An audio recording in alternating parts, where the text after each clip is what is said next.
Hello बच्चों, मेरा नाम है मनीष कपूरवान। स्वागत करता हूं मैं आप सबका हमारे चैनल मनीष कपूरवान मैथ में।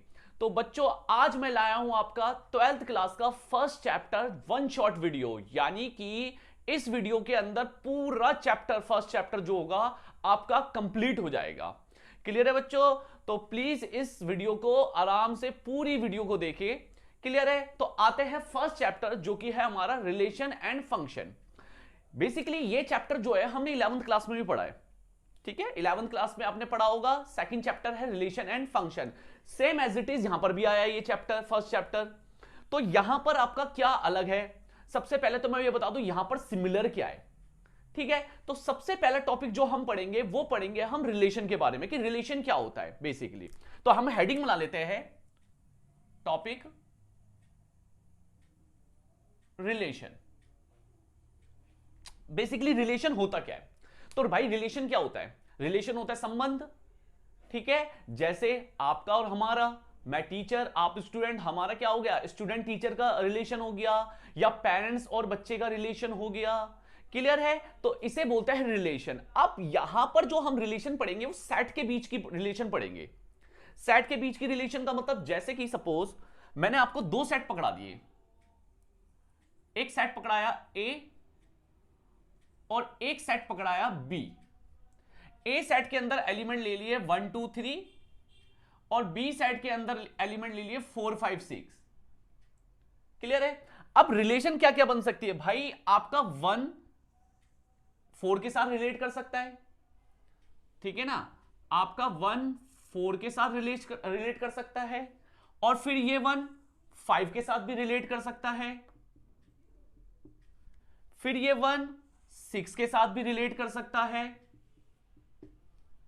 ऐसे ये 2 4 के साथ भी रिलेट कर सकता है, सेम एज इट इज 2 5 के साथ भी रिलेट कर सकता है, सेम ऐसे ये 2 6 के साथ भी रिलेट कर सकता है। देख रहे हो ना?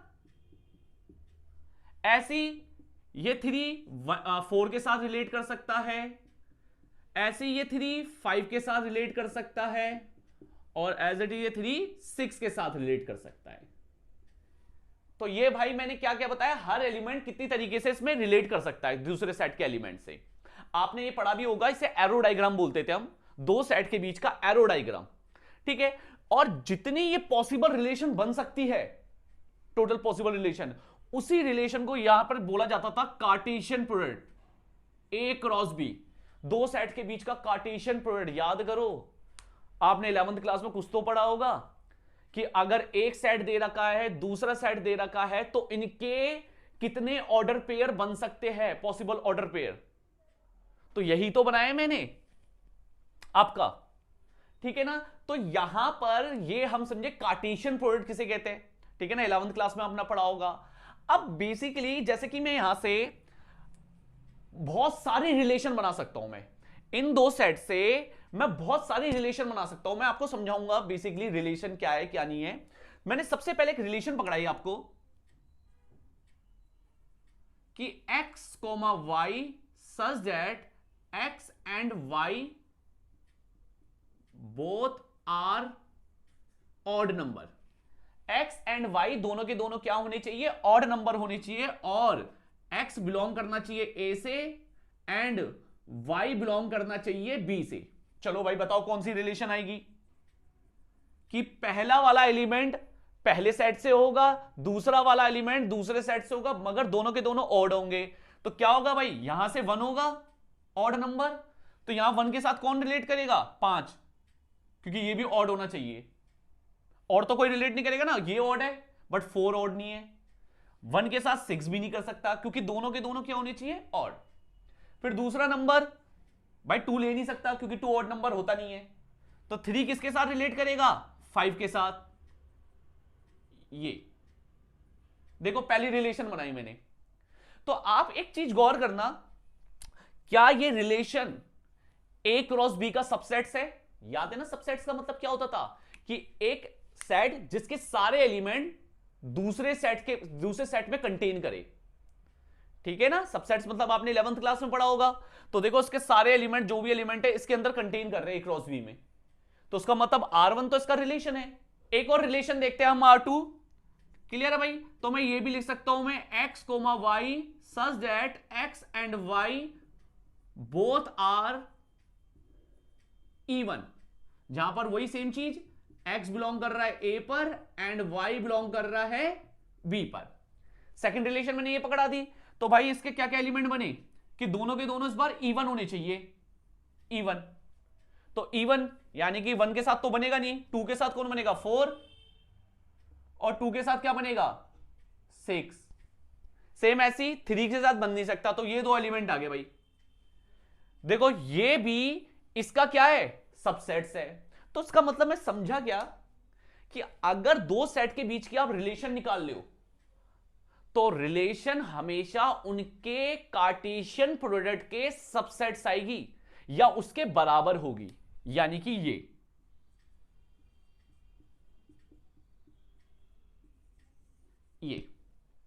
रिलेशन उनके उन्हीं दो सेट्स के या तो कार्टेशियन प्रोडक्ट का सबसेट्स आएगी या तो उन्हीं के बराबर होगी। क्लियर है? आप कितनी भी रिलेशन बना लो, कितनी भी रिलेशन बना लो इन दो सेट से, यह हमेशा इनके कार्टेशियन प्रोडक्ट के सबसेट्स ही आएगी। क्लियर है भाई? तो रिलेशन किसे कहते हैं, क्या है। अब आते हैं टाइप्स ऑफ रिलेशन में। ठीक है ना? यहां पर कितने टाइप्स की रिलेशन होती है, बेसिकली देखा जाए तो 6 टाइप्स की रिलेशन हम पढ़ेंगे। ठीक है? जिसमें पहली रिलेशन होगी हमारी एम्प्टी रिलेशन, दूसरी रिलेशन होगी हमारी यूनिवर्सल रिलेशन, तीसरी होगी हमारी आइडेंटिटी रिलेशन, फिर reflexive, symmetric and transitive. Clear है भाई स्टूडेंट? ठीक है, तो देखते हैं टाइप्स ऑफ रिलेशन।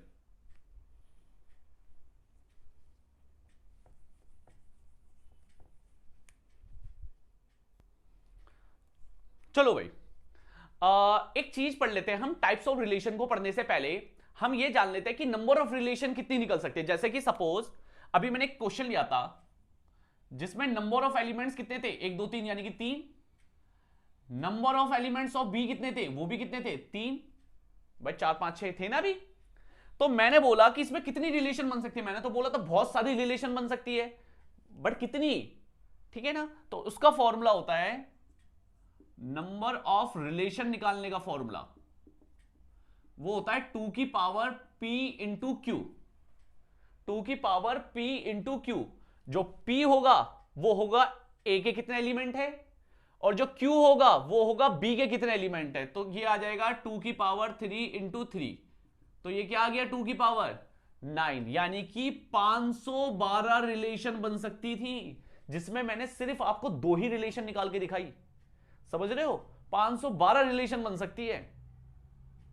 तो क्लियर है भाई? तो कभी भी एक नंबर में क्वेश्चन आ जाए कहीं कि नंबर ऑफ रिलेशन बताओ, ठीक है, तो यानी कि इस तरीके से आपकी नंबर ऑफ रिलेशन बतानी है।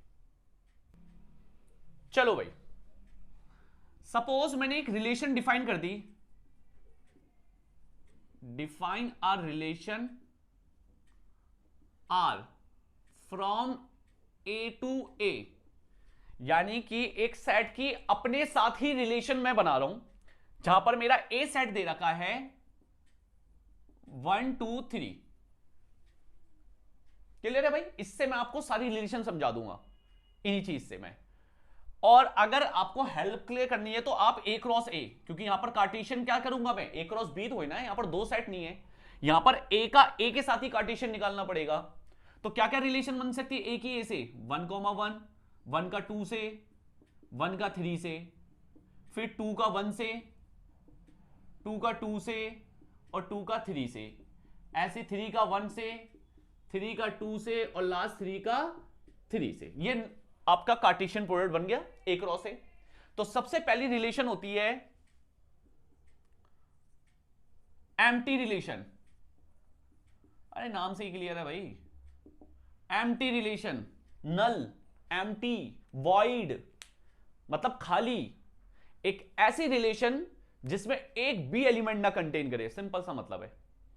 कोई डेफिनेशन क्या लिखूं मैं इसमें, सिंपल सा मतलब है इसका कि ऐसी रिलेशन जिसमें एक भी एलिमेंट कंटेन ना करे, ऐसी रिलेशन को बोलते हैं एम्प्टी रिलेशन। फॉर एग्जांपल मैंने एक रिलेशन पकड़ाई कि रिलेशन है x comma y such that x plus y greater than 6।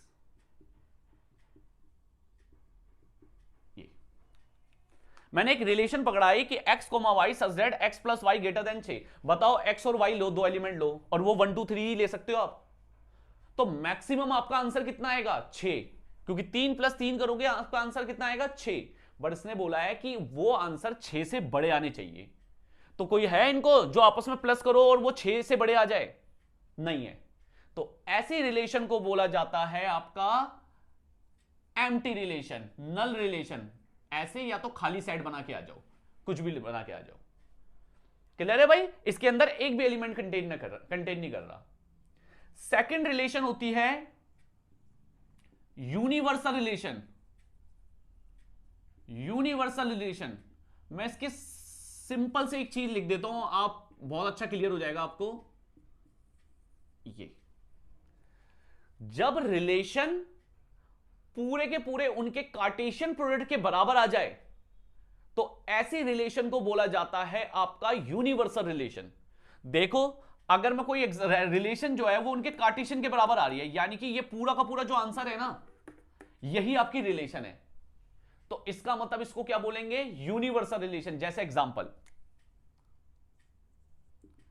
Relation ले ली मैंने x comma y such that x minus y mod में ग्रेटर देन इक्वल टू 0। भाई इसका मतलब समझते होंगे, मॉड में मॉडुलस का मतलब समझते हो ना, कि इसमें से कोई भी नेगेटिव चीज पॉजिटिव बन जाती है। वो बाद में डेफिनेशन क्या है क्या नहीं है बाद में पढ़ेंगे। क्लियर है भाई? तो ये है आपका क्वेश्चन रिलेशन। अब आप इनमें से कोई भी दो एलिमेंट ले लो, कोई भी एलिमेंट ले लो, इनमें से कोई भी पेयर लो और उनको माइनस करो, वो हमेशा या तो 0 आएगा या तो 0 से बड़ा आएगा। देख लो आप पूरा का पूरा। तो इसका मतलब इसमें तो सारे एलिमेंट आ गए, इसका मतलब रिलेशन किसके बराबर आ गया? कार्टेशियन के बराबर आ गया। तो इसका मतलब ये कौन सी रिलेशन हुई? Universal relation. समझ में आया भाई मैंने क्या बोला? Universal relation. ठीक है। तीसरी रिलेशन है आपकी, अच्छा, इन दो रिलेशन को आपका ट्रिवियल रिलेशन भी बोलते हैं, ठीक है ना?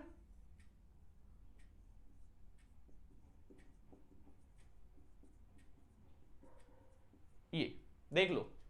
चलो नेक्स्ट एक्सरसाइज, उसमें आना रिलेशन में आइडेंटिटी रिलेशन।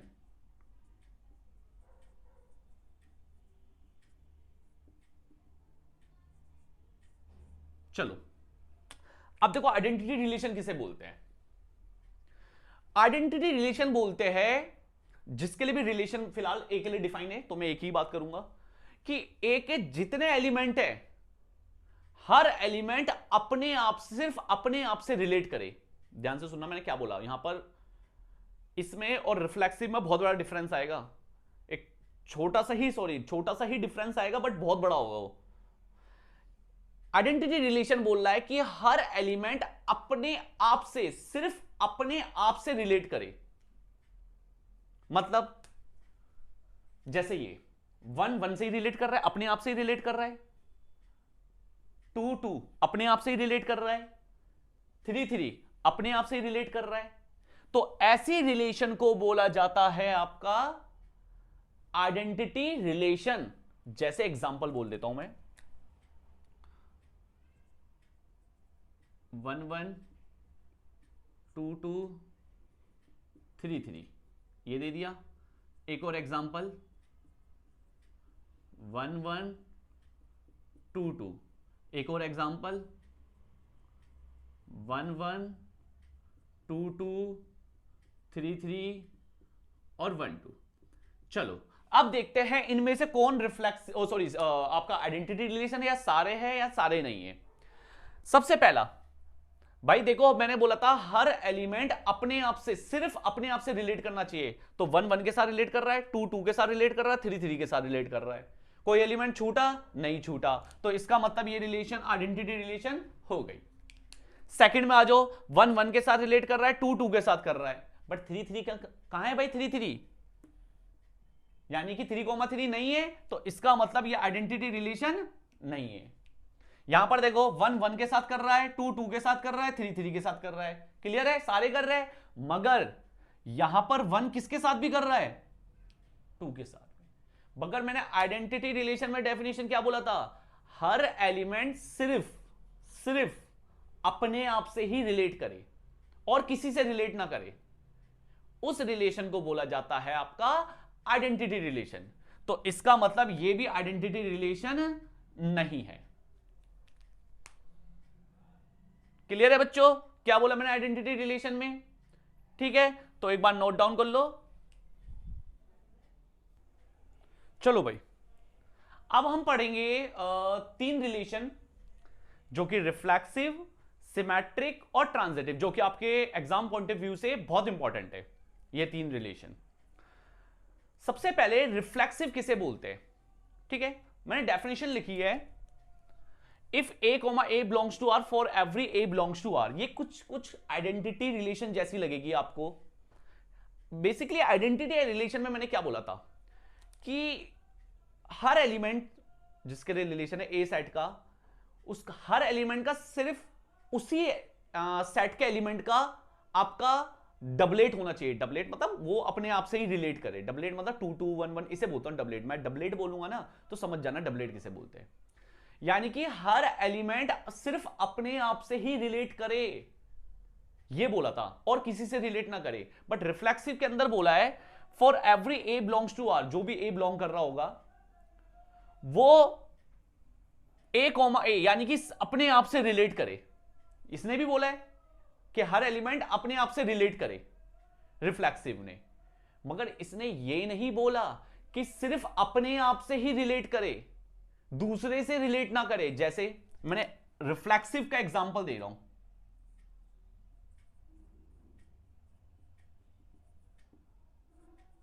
जैसे 1, 1, 2, 2, 3, 3, 1, 1, 2, 2, 1, 1, 2, 2, 3, 3, 1, 2। सबसे पहले देखो भाई, हर एलिमेंट अपने आप से रिलेट कर रहा है, रिफ्लेक्सिव है।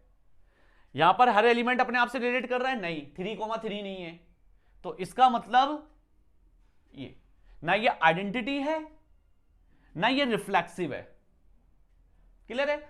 यहां पर आ जाओ, 1 1 के साथ कर रहा है, 2 2 के साथ कर रहा है, 3 3 के साथ कर रहा है। भाई हर एलिमेंट अपने आप से रिलेट कर रहा है, बट ये एलिमेंट किसी और के साथ भी रिलेट कर रहा है, तो क्या दिक्कत है? ये रिलेशन रिफ्लेक्सिव होगी बट आइडेंटिटी नहीं होगी, क्योंकि आइडेंटिटी वाले ने बोला था कि सिर्फ अपने आप से ही रिलेट करे और किसी से ना करे। बट रिफ्लेक्सिव बोलता है कि हर एलिमेंट अपने आप से कंपल्सरी रिलेट करना ही चाहिए, मगर किसी और के साथ रिलेट कर रहा है, कोई दिक्कत नहीं है। तो यानी कि ये रिलेशन क्या होगी आपकी? रिफ्लेक्सिव होगी बट आइडेंटिटी नहीं होगी। क्लियर है? इसके बाद आता है सिमेट्रिक।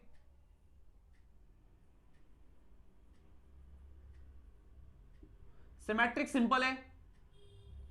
सिमेट्रिक क्या बोलता है कि कोई भी एलिमेंट अगर उस रिलेशन में है तो उसका उल्टा पार्ट वो भी उस रिलेशन पे होना चाहिए। यानी कि अगर a, b है तो b, a होना चाहिए। बस सिंपल सा मतलब है, इसमें कोई इतना बड़ा झोल तो है नहीं। तो 1, 2 है तो 2, 1 होना चाहिए।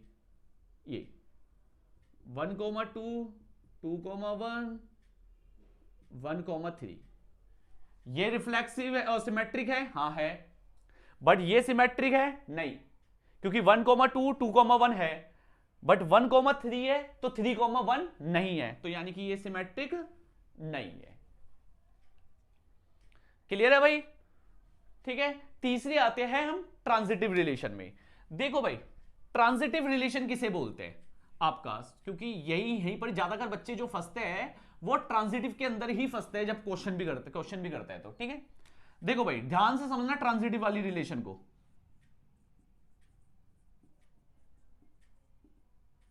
देखो मैंने ट्रांजिटिव का मतलब क्या होता है, अगर ए बी के साथ रिलेट कर रहा है और बी सी के साथ रिलेट कर रहा है तो ए सी के साथ भी रिलेट करेगा। भाई सिंपल है। जैसे कि मैं अपने भाई के साथ रिलेशन है मेरे भाई का, और मेरा भाई का रिलेशन मेरे फादर के साथ है, तो इसका मतलब मेरा रिलेशन भी तो मेरे फादर के साथ हो गया ना। समझ में आ रहा है?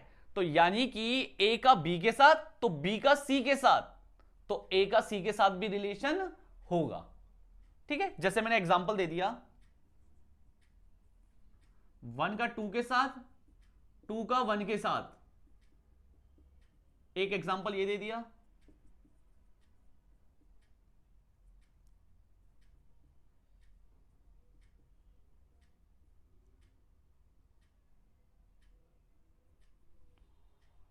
मैंने दो रिलेशन दिए, जरा ध्यान से देखना। मैंने ये वाला जो एग्जांपल लिया है ना, मैं पहले बता दूं कि इस सेट से मैंने हटके लिया ये वाला एग्जांपल, क्योंकि ये सेट 1 2 3 था, तो मैंने ये 4 भी ले लिया। तो इसका मतलब समझ जाना, ये एग्जांपल इस सेट से अलग हटके लिया है, क्योंकि मैं ले नहीं सकता था अगर मैं इससे दिखाऊं ये एग्जांपल। तो जनरली ले लिया मैंने, एक एग्जांपल ले लिया इसको। ठीक है, पहले इसमें आ जाओ। देखो ए कोमा बी है, बी कोमा सी है, तो उसका मतलब ए कोमा सी भी है। इसका मतलब ये रिलेशन क्या है? ट्रांजिटिव रिलेशन है। अब इधर आ जाओ, ए कोमा बी है बट बी कोमा सी नहीं है भाई। यानी कि भाई जाहिर सी बात है, मेरा रिलेशन मेरे भाई के साथ है और मेरा भाई का जो रिलेशन है वो किसी और के साथ नहीं है, तो जाहिर सी बात है मेरा रिलेशन कैसे उसके साथ हो जाएगा?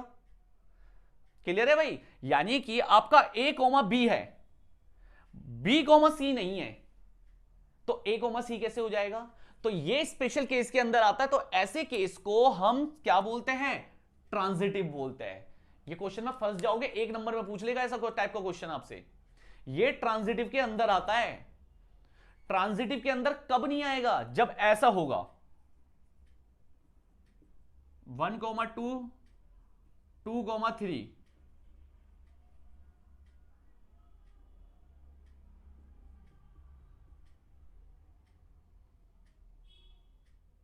ये 1 2 है, 2 3 है, बट 1 3 नहीं है, तो ये बोलूंगा मैं इसको ट्रांजिटिव नहीं है। बट अगर ऐसा हो रहा है कि ए कोमा बी है बट बी कोमा सी है ही नहीं, तो वो भी किसके अंदर आता है? आपका ट्रांजिटिव के अंदर आता है, क्योंकि ए के सी के साथ कैसे रिलेशन निकाल लूंगा मैं जब बी कोमा सी ही नहीं है। तो क्लियर है भाई आपको?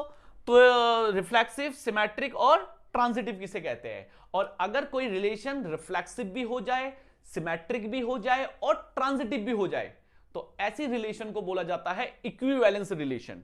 क्योंकि क्वेश्चन में आपको बोलेगा कि प्रूव करो कि ये रिलेशन इक्विवेलेंस रिलेशन है, तो इसका मतलब वो रिलेशन रिफ्लेक्सिव भी होनी चाहिए, सिमेट्रिक भी होनी चाहिए और ट्रांजिटिव भी होनी चाहिए। क्लियर है भाई आपको? तो चलो आते हैं हम क्वेश्चन नंबर फर्स्ट में। चलो भाई आते हैं हम फर्स्ट क्वेश्चन के फर्स्ट पार्ट में, जो कि आपका क्या बोल रहा है कि आप डिटरमाइन करो ये कहां पर रिफ्लेक्सिव है, कहां पर सिमेट्रिक है, कहां पर ट्रांजिटिव है। ठीक है, तो फर्स्ट पार्ट आपको क्या दे रखा है? आपको रिलेशन पकड़ा, पहले तो सेट पकड़ा रखा ए 1 to 14। ठीक है, यानी कि ये जो रिलेशन है वो ए टू ए है। ठीक है, तो रिलेशन क्या पकड़ाई गई है? x y such that 3x - y बराबर किसके होने चाहिए? आपके 0 के होना चाहिए। तो पहले अगर चाहो तो रिलेशन बना लो, अगर आपकी इच्छा है तो x की वैल्यू भी 1 to 14 है और y भी आपका 1 to 14 होना चाहिए। तो मैंने x की वैल्यू 1 पुट करी, तो y आएगा मेरा 3। फिर मैंने x की वैल्यू 2 पुट करी, तो y आएगा मेरा 6। फिर x की वैल्यू मैंने 3 पुट करी 9, 4 पुट करी 12। भाई अगर मैं 5 पुट करूंगा तो वो 15 हो जाएगा, जो कि एक्सीड चला जाएगा आपके सेट ए के जो एलिमेंट है। 15 तो भाई है ही नहीं ना आपके, तो इसलिए आपको स्टॉप कर देना। यही आपकी रिलेशन आई। अब सबसे पहले तीनों चीज पता करते हैं रिफ्लेक्सिव के बारे में। देखो अगर ये सपोज ये रिफ्लेक्सिव नहीं है, आपको पता है रिफ्लेक्सिव नहीं है, तो आप कोई एग्जांपल लेके दिखा देना। अगर आपको लगता है ये रिफ्लेक्सिव है या सिमेट्रिक कोई भी रिलेशन है, तो उसको एग्जांपल लेके मत दिखाना। फिर आपको जो भी एबीसी एक्स वाई से दिखाना है लेट करके वो दिखाना। इस चीज का अच्छे से ख्याल रखना, क्योंकि बच्चे क्वेश्चन तो कर लेते हैं बट बच्चों को ना स्टेटमेंट लिखना नहीं आती कि इसको मैं हम कैसे लिखे, स्टेटमेंट में क्या नहीं लिखे। ठीक है ना, तो इसलिए स्टेटमेंट को ढंग से देखना, आपको नंबर कट जाएंगे नहीं तो आपके। अब जैसे कि सपोज ये रिफ्लेक्सिव तो है ही नहीं। क्यों नहीं है भाई? 1,1 नहीं है, 2,2 नहीं है। और पहली बात तो कुछ भी हो, अगर एक एलिमेंट का भी डबलेट छूट गया, यानी कि कोई भी एलिमेंट छूट गया जो अपने आप से रिलेट नहीं कर रहा, तब भी वो रिफ्लेक्सिव नहीं होता। तो आप कोई भी एक एलिमेंट दिखा दो सबसे पहले। रिफ्लेक्सिव की बात कर लेते हैं, ठीक है। तो रिफ्लेक्सिव में मैंने ले लिया फॉर 1 बिलोंग्स टू ए, मैंने एक एलिमेंट ले लिया 1a से, फिर मैंने बताया कि but 1,1 doesn't belongs to R, but वो रिलेशन पर बिलोंग नहीं कर रहा, so it is not reflexive, so it is not reflexive. ये सेकंड है सिमेट्रिक, सेकंड है सिमेट्रिक। सिमेट्रिक का मतलब बताया था कि जो भी रिलेशन पर एलिमेंट है, हर एलिमेंट का अपना एक उल्टा पार्ट होना चाहिए। हर एलिमेंट का, ऐसा नहीं कि एक एलिमेंट का मिल गया उल्टा पार्ट, आपने बोला अरे दूसरे का कोई दिक्कत नहीं है, ऐसा नहीं, हर एलिमेंट का उल्टा पार्ट होना चाहिए। अगर 1,3 है तो 3,1 भी होना चाहिए, 2,6 है तो 6,2 भी होना चाहिए, ऐसे करके। बट 1,3 है, 3,1 है ही नहीं, तो सिंपल इसी का उल्टा पार्ट नहीं है तो मैं आगे चेक क्यों करूं। तो आपको क्या लिखना है, let 1,3 belongs to R but 3,1 doesn't belongs to R, so it is not symmetric।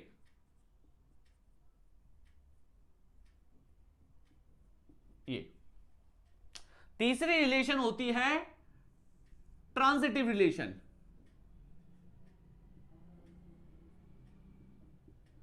Transitive relation, तो ट्रांजिटिव में क्या होता है, a, b है, b, c है, बट a, c भी होना चाहिए। 1,3 है तो दूसरा 3 से स्टार्ट होगा, तो 3,9 है बट 1,9 नहीं है, तो उसका मतलब सिंपल से बात है कि ये ट्रांजिटिव रिलेशन नहीं है।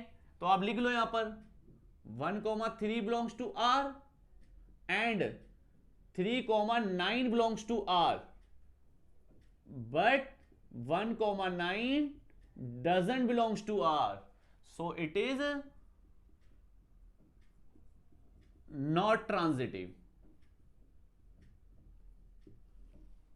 क्लियर है बच्चों, कैसे करना है नोट डाउन कर लो। चलो भाई आते हैं हम सेकंड रिलेशन में, सेकंड पार्ट में, यानी कि थर्ड पार्ट जो भी है इसका।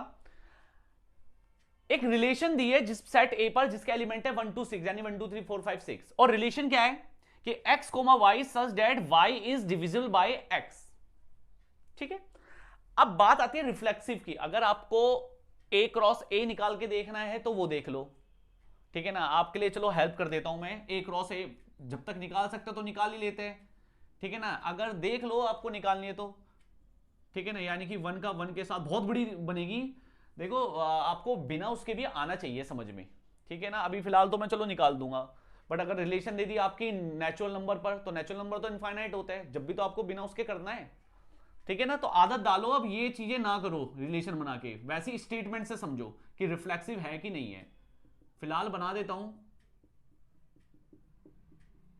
2 का साथ 1 से, 2 का 2 के साथ, 2 का 3 के साथ, 2 का 4 के साथ, 2 का 5 के साथ, 2 का 6 के साथ, ऐसे 3 का 1 के साथ, 3 का 2 के साथ, 3 का 3 के साथ, 3 4 3 5 3 6, 4 1 4 2 4 3 4 4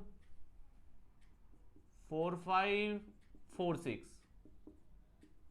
ऐसे 5 1 5 2 5 3 5 4 5 5 5 6, ऐसे 6 1 6 2 6 3 6 4 6 5 और 6 6। देख लो भाई, पहले तो मैंने रिलेशन बना दी, ठीक है। अब इतना पेपर में लिख के आओगे तो भाई आपका तो हो गया काम खराब। ये बस समझाने के लिए मैंने करवा दिया, बस करके नहीं बताना ऐसे, ये तो दिक्कत में आ जाओगे आप। अब आ जाओ क्वेश्चन में, पहला part reflexive.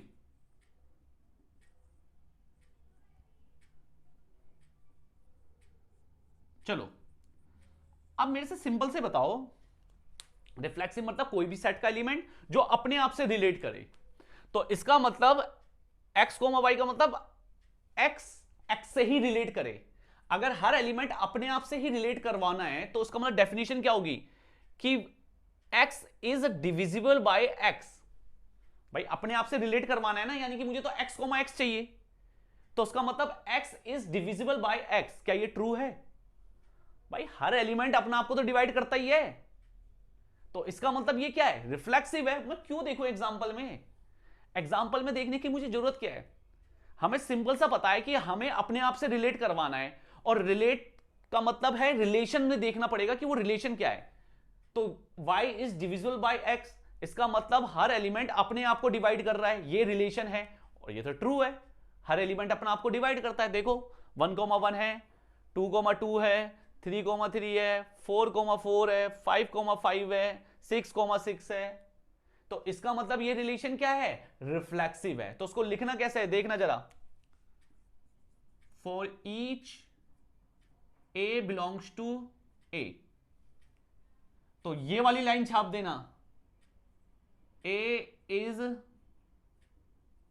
Divisible by A, so A belongs to R, यानी कि ये रिफ्लेक्सिव रिलेशन हो गई। क्लियर है भाई? देख लो। इसके बाद आते हैं सिमेट्रिक में।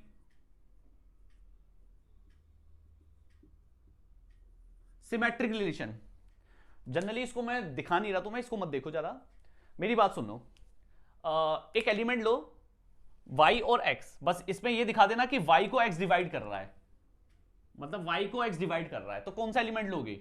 इसकी जगह ले लिया 4, इसकी जगह ले लिया 2, इसका मतलब है 2,4।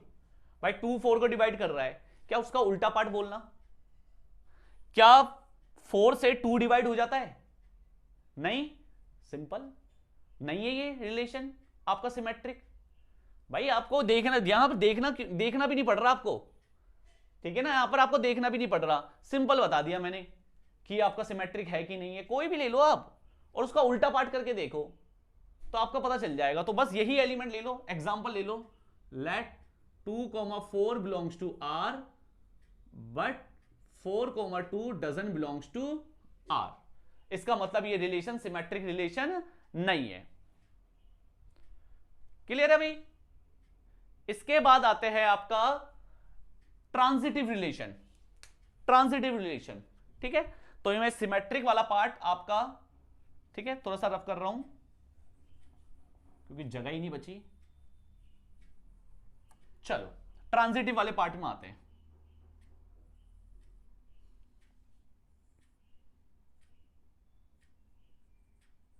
देखना भाई,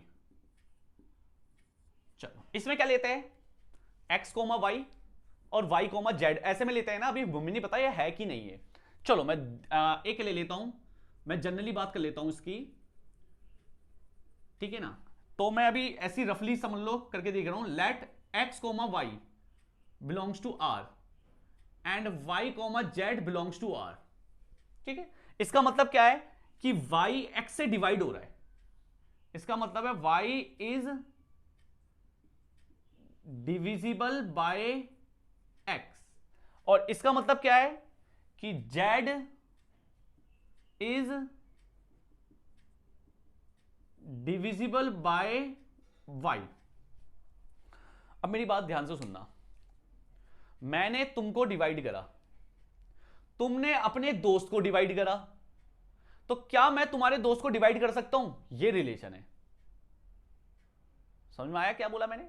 मैंने तुमको डिवाइड करा, तुमने अपने दोस्त को डिवाइड करा, अब मैं तुम्हारे दोस्त को डिवाइड कर रहा हूं। क्या ये ट्रू है कि फॉल्स है? चलो मैं कुछ एग्जांपल ले लेता हूं। इसी में से कोई पेयर उठा लो। चलो 2,4 उठा लिया, 2,2 उठा लिया और 2,4 उठा लिया। 2 को डिवाइड कर रहा है और 2 4 को भी डिवाइड कर रहा है। तो क्या 2 4 को डिवाइड कर रहा है? हाँ कर रहा है, ये तो सही हो रहा है। अगर तुम्हें लगता नहीं नहीं नहीं सर आपने अपनी मर्जी से ले लिया, हमें बताओ, हम कोई लेंगे कुछ और एलिमेंट, ले लो, बताओ और कोई एलिमेंट ले लो यहां पर, ठीक है ना? ये ले लो भाई 2 को, अब इसी बगल लेना, इसी में से ही है, ये याद रखना, ठीक है ना? जैसे मैंने ले लिया 1,3, 1 3 को डिवाइड कर रहा है और 3 6 को डिवाइड कर रहा है, तो 1 6 को भी करेगा, यानी कि ये रिलेशन ट्रू होगी। आप ले लो कोई भी एलिमेंट अगर आपको अच्छा रही है, बस 6 के बाहर मत लेना, दिमाग लगाने लग जाओ अभी से ही, तो इसका मतलब यह है कि अगर मैंने आपको डिवाइड करा और आपने भी अपने दोस्त को डिवाइड करा तो मैं भी आपके दोस्त को डिवाइड करूंगा। तो इसका मतलब अगर y is divisible by x और z is divisible bye y, तो आपको दिखाना क्या है, x कोमा z, यानी कि x भी z को क्या करेगा, डिवाइड करेगा। So z is also divisible by x। तो इसका मतलब x comma z belongs to r। Clear भाई, नोट डाउन कर लो। चलो भाई नेक्स्ट पार्ट में आते हैं। देखो नेक्स्ट पार्ट क्या बोल रहा है आपका, ये बोल रहा है कि एक रिलेशन है इंटीजर पर। तो यहां पर तो भाई मैं रिलेशन बना नहीं सकता क्योंकि इंटीजर तो आपके इनफाइनाइट होते हैं, तो ठीक है ना। तो यहां पर मत, अब वही मैं बोल रहा था ना, आदत मत लगवाओ अपनी कि रिलेशन बना के ही क्वेश्चन करोगे, ठीक है ना। अब यहां पर तो कोई रिलेशन बना के कर नहीं सकते, तो यहां पर भी तो बिना उसके करना है। तो ध्यान देना भाई जरा। तो रिलेशन है इंटीजर पर, और वो रिलेशन क्या है कि उन दोनों नंबर जो डिफरेंस होना चाहिए उनका वो इंटीजर होना चाहिए, x, y such that x minus y is an integer. Simple सा क्वेश्चन है। पहला आ जाता है रिफ्लेक्सिव। भाई मुंह जवानी आंसर आ गया होगा अभी तक तो। क्या होता है रिफ्लेक्सिव, कि हर एलिमेंट अपने आप से रिलेट करना चाहिए, हर एलिमेंट अपने आप से रिलेट करना चाहिए। कोई भी दो इंटीजर बोलो और उनका डिफरेंस करो, क्या आएगा आपका आंसर, 0। डिफरेंस ही करना है ना, क्या आएगा आपका आंसर, 0। और क्या 0 एक इंटीजर होता है, हाँ होता है, हो गया रिफ्लेक्सिव। भाई यही तो करना है रिफ्लेक्सिव में। अब लिखेंगे कैसे, लिख दो पहले वही, for each a belongs to integer, तो a माइनस ए बराबर 0 विच इज एन इंटीजर। तो इसका मतलब a कॉमा ए बिलोंग कर रहा है R में। यह आपका आंसर आ गया रिफ्लेक्सिव। तो अब आ जाओ सिमेट्रिक में।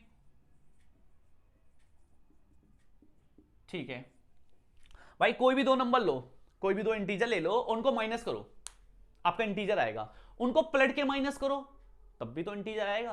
भाई अगर 1 माइनस 2 एक इंटीजर है तो क्या 2 माइनस 1 भी एक इंटीजर है? आपका 3 माइनस 9 एक इंटीजर है तो 9 माइनस 3 भी एक इंटीजर है। यानी कि हर आपका पेयर का अपना एक उल्टा पार्ट होगा, एग्जिस्ट करेगा। तो इसका मतलब ये क्या है, सिमेट्रिक भी है। यानी कि a comma b belongs to r। तो उसका मतलब क्या है, a minus b is an integer, यानी कि ये इंटीजर है। मैंने इसमें से माइनस कॉमन ले लिया, तो कोई दिक्कत है भाई, माइनस कॉमन लेके क्या वो इंटीजर नहीं आएगा क्या? इसका मतलब b माइनस ए भी क्या आएगा, इंटीजर। तो उसका मतलब b comma A belongs to r, यानी कि ये सिमेट्रिक भी हो गया। अब आ जाओ ट्रांजिटिव में।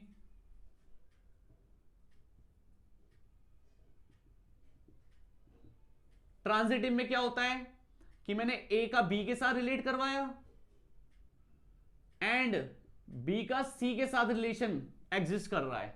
तो क्या a का c के साथ भी एग्जिस्ट कर रहा है? चलो देखते हैं। a कॉमा b का मतलब क्या है कि a minus b is an integer,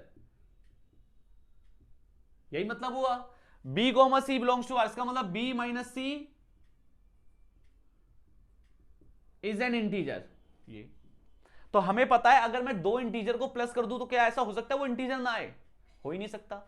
आप किन्हीं भी दो इंटीजर को प्लस करो वो हमेशा क्या आएगा, एक इंटीजर आंसर देगा। तो मैंने क्या करा, दोनों को प्लस कर दिया, यानी कि a minus B plus B minus C, तो वो भी आपका क्या आएगा, एक इंटीजर आएगा। तो प्लस बी माइनस बी कट गया तो आपका a माइनस सी आ गया, जो कि क्या है, एक इंटीजर। तो इससे हमें यह पता चला कि a कॉमा सी कहां पर बिलोंग कर रहा है, r पर, और यानी कि ये क्या है रिलेशन, ट्रांजिटिव रिलेशन भी है। तो इसका मतलब ये जो रिलेशन है इसको क्या बोलेंगे, इक्विवेलेंस रिलेशन, क्योंकि ये रिलेशन रिफ्लेक्सिव भी है, सिमेट्रिक भी है एंड ट्रांजिटिव भी है। क्लियर है भाई? चलो नेक्स्ट क्वेश्चन में आते हैं। चलो भाई नेक्स्ट क्वेश्चन देखना। थोड़ा सा इंपॉर्टेंट क्वेश्चन है ये, ठीक है। इसने क्या बोला है, show that relation R in the set real number defined as ये कि a less than equal to B square है, is neither reflexive nor symmetric non transitive. But ये हमारे लिए इतना इजी, थोड़ा इजी कर दिया इसने, क्योंकि क्लियर कर दिया, क्योंकि ये रिफ्लेक्सिव भी नहीं है, तो मैं दिमाग क्या लगाऊंगा, मैं लगाऊंगा कि इसको प्रूव नहीं करना। इसको मतलब आपको रिफ्लेक्सिव भी नहीं दिखाना, सिमेट्रिक और ट्रांजिटिव कुछ भी, ऐसा कोई एग्जांपल लेना है जिससे ये ना हो, रिफ्लेक्सिव सिमेट्रिक और ट्रांजिटिव, तो इससे इजी हो जाता है हमारे लिए थोड़ा सा, ठीक है ना। क्योंकि वन साइड हमारा दिमाग रहता है कि हमें इसको, ठीक है ना, डिस्प्रूव करना है इसको, मतलब इसको रिफ्लेक्सिव नहीं दिखाना, इस तरीके से मतलब बोलना चाह रहा हूं।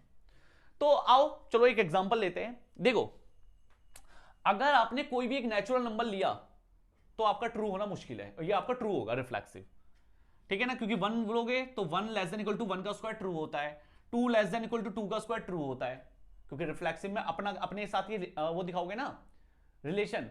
तो इसलिए मैंने एक फ्रैक्शन वाली वैल्यू ली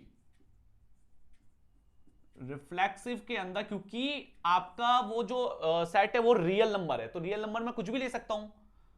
तो let 1/2 belongs to R, real number, थोड़ा अलग सा आर दिखा रहा हूं मैं, ठीक है ना, रियल नंबर वाला है। तो 1/2 लेस देन इक्वल टू 1/2 का स्क्वायर, भाई 1/4 1/2 से बड़ा नहीं होता, it is not true, it is not true, so it is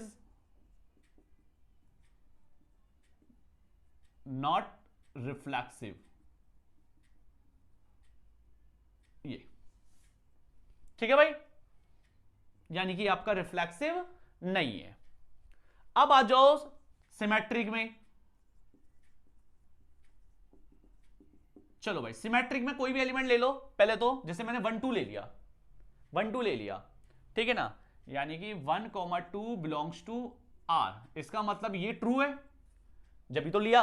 but इसको उल्टा करके देखो, but 2 less than equal to 1 का स्क्वायर ट्रू है, नहीं, this is not true, so 2,1 doesn't belongs to R, इसका मतलब ये सिमेट्रिक आपका नहीं है, क्लियर। अब यहां पर आता है भाई इसका ट्रांजिटिव वाला पार्ट, जो कि सबसे इंपॉर्टेंट वाला पार्ट यही है, क्योंकि ये होता नहीं है ट्रांजिटिव, क्योंकि फ्रैक्शन में वैल्यू लेना, वो भी a, b और b, c में, और फिर ये दिखाना कि a, c नहीं होना चाहिए, थोड़ा मुश्किल हो जाता है। मैं आपके लिए इजी कर लेता हूं, आप कोई भी दो नेचुरल कॉन्जिक्यूटिव नंबर सोच लो, बस 1 2 मत सोचना, 1 से वो ट्रू हो जाएगा, दिक्कत आ जाएगी। जैसे 2,3 सोच लो, 3,4 सोच लो, ठीक है ना। सपोज मैंने एक 2,3 सोचा नंबर, 2 और 3। अब कोई भी नंबर बोलो जिसका स्क्वायर इसके बीच में आता है, क्योंकि स्क्वायर के लिए है ना ये, तो स्क्वायर, अगर ये क्यूब के लिए होगा जो मैं आगे क्वेश्चन कराऊंगा तो आपको क्यूब सोचना है। तो फिलहाल कोई भी नंबर जिसका स्क्वायर इसके बीच में आता है, तो बहुत सारे नंबर है, ठीक है ना, तो मैंने 1.5 सोच लिया, तो इनके जो बीच में आता है वो आता है 1.5, ठीक है। जैसे आपको क्लियर हो जाए बस अब ट्रांजिटिव के नंबर कैसे बनाने हैं, a, b कैसे बनेगा। सबसे बड़ा वाला नंबर होगा आपका a, और फिर उसके बाद जो छोटा नंबर होगा वो होगा आपका b, यानी कि ये हो गया a, b। तो आपको b, c तो खुद ही पता चल गया कि b, c क्या होगा, 2,1.5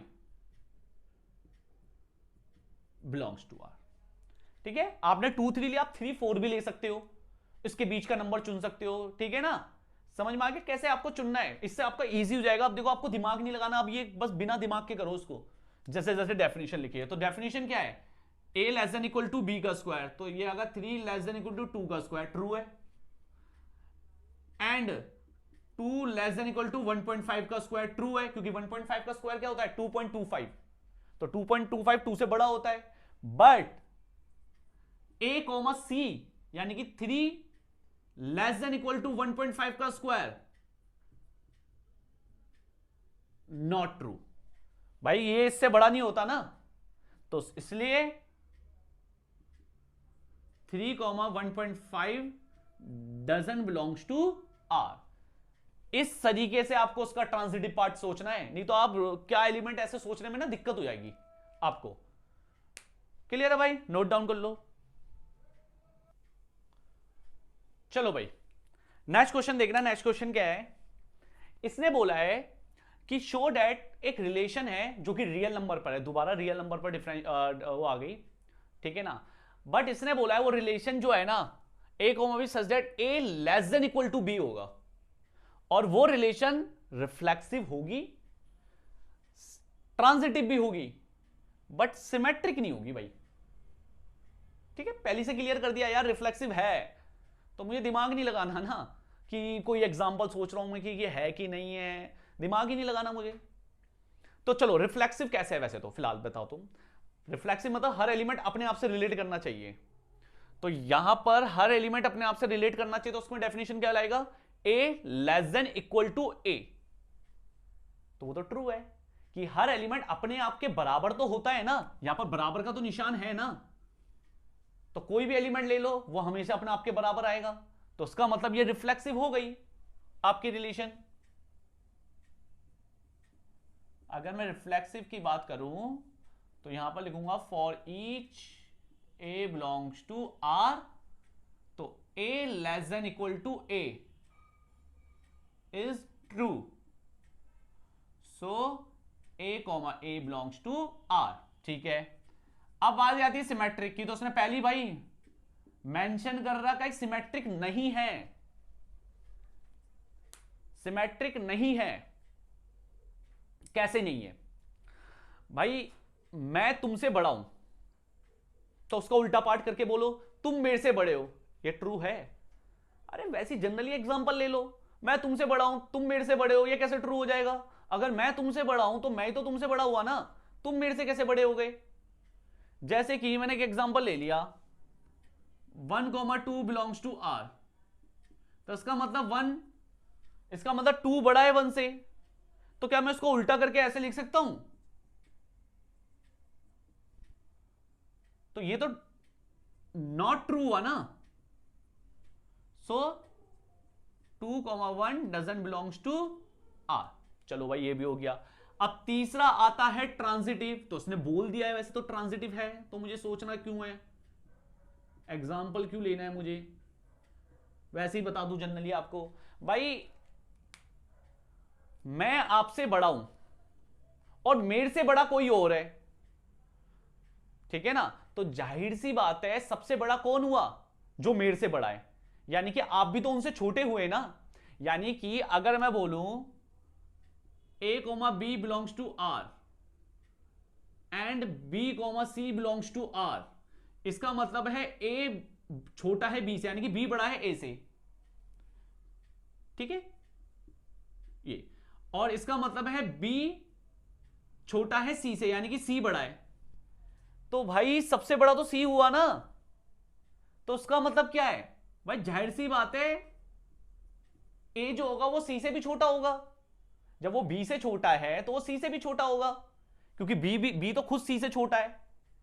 तो इसका मतलब आपका a comma c belongs to R. Clear भाई, नोट डाउन कर लो। चलो भाई नेक्स्ट क्वेश्चन देखना, दोबारा सेम ही क्वेश्चन आ गया, ठीक है ना। रिलेशन याद है, वहां पर तुमने स्क्वायर वाली रिलेशन करी थी, ये क्यूब वाली आ गई। क्लियर है, तो इसने ही बोला चेक करना है, यहां पर कोई आपको वो नहीं करना, वेरीफाई नहीं करना, यहां पर शो नहीं करना, यहां पर चेक करना है कि नहीं। तो यार क्वेश्चन तो वही है, सेम तरीके से रिफ्लेक्सिव होगा, सेम तरीके से सिमेट्रिक होगा, और सेम तरीके से ट्रांजिटिव भी होगा। ठीक है, जैसे कि पहला आपका रिफ्लेक्सिव, तो क्या लिया था वहां पर एलिमेंट 1/2, तो यहां पर भी वही ले लो 1/2 belongs to R, real number. तो बट 1/2 नॉट ट्रू, क्योंकि 1/8 1/2 से बड़ा नहीं होता, तो उसका मतलब ये ट्रू नहीं है, इसका मतलब 1/2 1/2 डजंट बिलोंग्स टू आर। चलो सेकंड आपका हो गया सिमेट्रिक।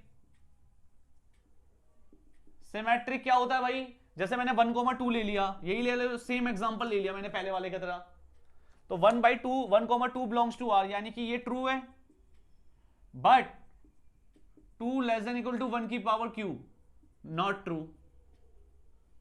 तो 2,1 डजंट बिलोंग्स टू आर, ये हो गया आपका। फिर आ जाओ ट्रांजिटिव में,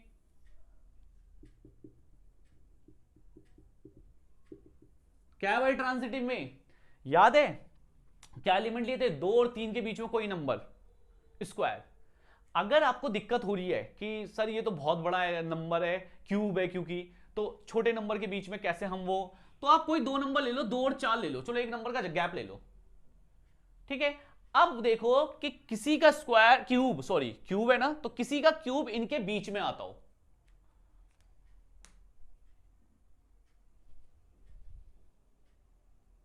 ठीक है भाई। चलो, तो इसलिए मैंने ये थोड़ा बड़ा नंबर लिया ताकि आपको इजी हो जाए, तो दोबारा वही नंबर ले लेता हूं 1.5। आप इसका क्यूब करना तो उसका आंसर 3 पॉइंट समथिंग में आएगा, ठीक है। आप इसका क्यूब करोगे तो 3 पॉइंट समथिंग में आएगा। पर 15 का स्क्वायर तो मुझे पता ही है 225 होता है, तो 225 की 15 से मल्टीप्लाई करके देख लो, फिर पॉइंट लगा देना, 3 पॉइंट समथिंग में आएगा। इतना बड़ी को ये थोड़ी ना कि अरे सर हम क्यूब करेंगे ये करेंगे, अरे इतनी बड़ी प्रॉब्लम थोड़ी ना है क्यूब करना, स्क्वायर तो पता ही है, क्यूब नहीं पता, सिंपल। तो इसी के बीच में आ रहा है वो नंबर 2 और 4 के बीच में, तो पेयर कैसे बनते थे, सबसे बड़ा वाला फिर से ये वाला 4,2 एंड फिर 2,1.5 बिलोंग्स टू आर। भाई ये ट्रू है एंड ये भी ट्रू है, बट ये ट्रू नहीं है भाई, नॉट ट्रू। तो so 4,1.5 doesn't belongs to R. Clear है भाई, नोट डाउन कर लो। चलो भाई आते हैं हम नेक्स्ट क्वेश्चन में, क्वेश्चन नंबर 8। ध्यान से देखना, इंपॉर्टेंट क्वेश्चन है भाई ये वाला, बहुत अच्छा क्वेश्चन है।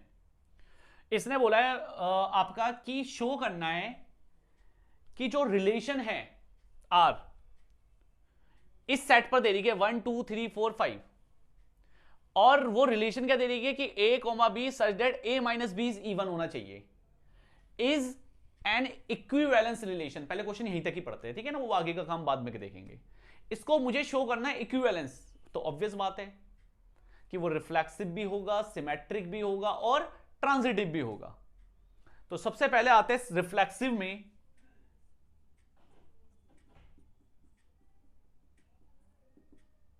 चलो, तो भाई रिफ्लेक्सिव का मतलब क्या होता है, a कॉमा a। तो अगर मैं कोई एलिमेंट अपने आप से ही माइनस करूं तो आंसर कितना आएगा, 0, और 0 एक इवन नंबर होता है। तो क्लियर है भाई, तो ये रिफ्लेक्सिव तो हो गया, लिख लो यहां पर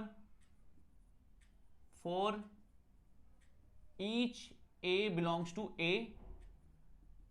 a माइनस a बराबर 0 which is an even, so a comma a belongs to r। चलो भाई पहला हो गया।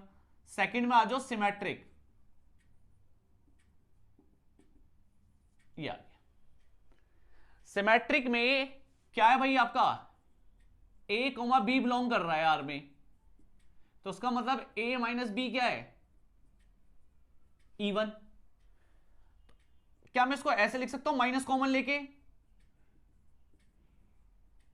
वो भी इवन होगा। अब मैंने भाई 2, भाई अगर मेरा 4 माइनस 2 इवन है, मैंने माइनस कॉमन ले लिया, तो 2 माइनस 4 भी तो इवन हुआ। अब मॉड तो नेगेटिव खा जाता है, तो आपका क्या आया, b माइनस ए भी क्या है आपका, इवन। तो इसका मतलब b कॉमा ए क्या कर रहा है, r पर बिलोंग कर रहा है, ठीक है, सिमेट्रिक भी हो गया। अब आ जाओ ट्रांजिटिव में।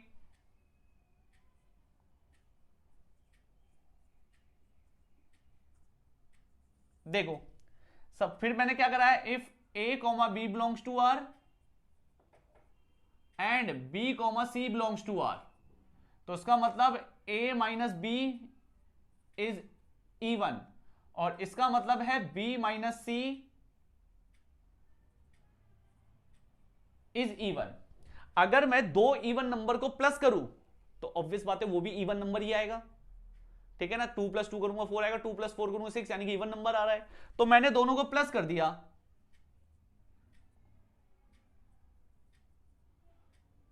वो भी क्या आएगा, even. Minus B plus minus C cut गया, तो क्या है आपका a minus C is even. और अगर a माइनस सी इवन आ गया तो उसका मतलब a कॉमा सी कहां बिलोंग कर रहा है, रिलेशन पर बिलोंग कर रहा है। क्लियर है? तो यानी कि ये रिलेशन कौन सी रिलेशन हो गई, इक्विवेलेंस हो गई, क्योंकि मुझे इस पे तीनों शो कर दिया। अब बात आती है क्वेश्चन के आगे वाले पार्ट में, देखो क्या बोल रहा है। बहुत सारे अब आने वाले जो क्वेश्चंस हो गए ना, उनमें आगे का कुछ ना कुछ पार्ट जोड़ेगा वो, ठीक है, इंपॉर्टेंट है इसलिए। तो यहां पर बोला गया है show that all the elements of 135 are related to each other. पहले इतना लाइन पढ़ लेते हैं। 135 अपने आप से रिलेट कर रहा है। अपने आप से रिलेट करने का मतलब क्या हो गया कि 135 जो सेट है उससे कोई भी दो एलिमेंट लो और वो अपने आप से रिलेट करेगा करेगा। मतलब रिलेट का मतलब रिलेशन क्या है, ये रही। इसका मतलब ये है आपने एक सेट लिया 135, यानी कि 1 माइनस 1 करा 0, 1 माइनस 3 करा 2, मॉड है नेगेटिव खा जाएगा, 1 माइनस 5 करा 4, ठीक है ना। ऐसे 3 माइनस 1, ये सारे के सारे नंबर क्या आएंगे, इवन। ये सारे के सारे नंबर क्या है, इवन। तो यानी कि ये सारे एलिमेंट अपने आप से क्या कर रहे हैं, रिलेट कर रहे हैं। ऐसी 5 के साथ भी बोल देना। तो इसका मतलब है 1, 3, 5 are related to each other, ठीक है, ये रिलेट कर रहा है। फिर दूसरा सेट है ये, इसने बोला है 2, 4 भी अपने आप से रिलेट कर रहा है। तो बोलो भाई देखो 2 माइनस 4 करो या 4 माइनस 2 करो, एक ही आंसर आएगा। तो उसका मतलब 2, 4 भी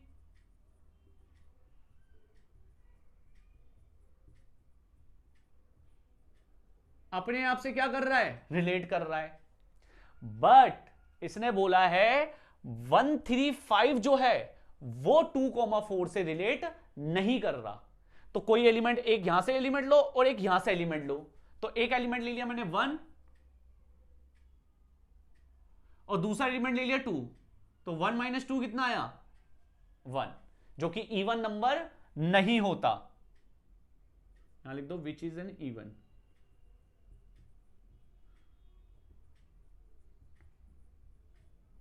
इवन। और अगर ये इवन नंबर नहीं है तो उसका मतलब 135 नॉट रिलेटेड टू 2, 4। क्लियर है भाई आपको, नोट डाउन कर लो। चलो भाई नेक्स्ट क्वेश्चन देखना, ये भी बहुत अच्छा क्वेश्चन है, इंपॉर्टेंट क्वेश्चन है, ठीक है। इसने बोला है शो दैट एक रिलेशन है, ये दे देखिए x belongs to integer, integer से, और वो 0 to 12 होने चाहिए, ठीक है। गिवन बाय कि रिलेशन क्या है कि a, b such that a minus b mod a minus b is a multiple of 4, और वो उसको इक्विवेलेंस शो करना है। ऑब्वियस बात है, यानी कि वो रिफ्लेक्सिव, सिमेट्रिक, ट्रांजिटिव तीनों होगी। आगे का पार्ट बाद में पढ़ेंगे, पहले देखना रिफ्लेक्सिव रिलेशन।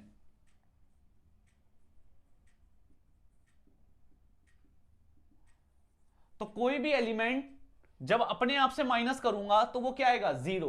और 0 क्या होता है, हर किसी नंबर का मल्टीपल होता है, क्योंकि 4 इंटू 0 0, 3 इंटू 0 0। तो भाई 4 ये तो, वो तो 0 तो हर किसी नंबर का मल्टीपल होता है। तो उसका मतलब ये रिफ्लेक्सिव है।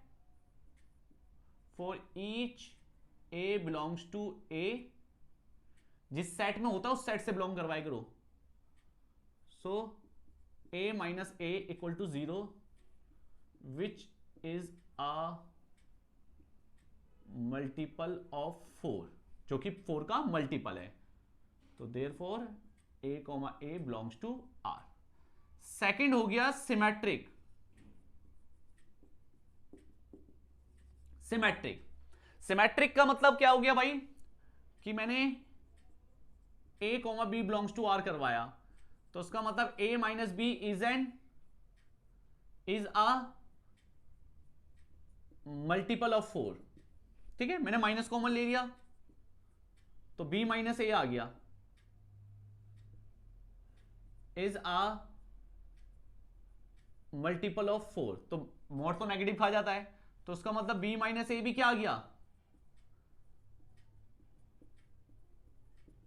भाई, 4 में से 8 घटाऊंगा या 8 में से 4 घटाऊंगा, वो 4 से तो डिवाइड होगा ही होगा ना। सिंपल सी चीज है, अगर 8 में से 4 घटाया जब भी वो 4 से डिवाइड अगर हो रहा है तो उसका उल्टा माइनस करो तो जब भी वो 4 से डिवाइड हो गई होगा। तो उसका मतलब ये डिवाइड किससे हो रहा है? 4 से। तो b comma A belongs to R हो गया ये सिमेट्रिक। ट्रांजिटिव में आ जाओ।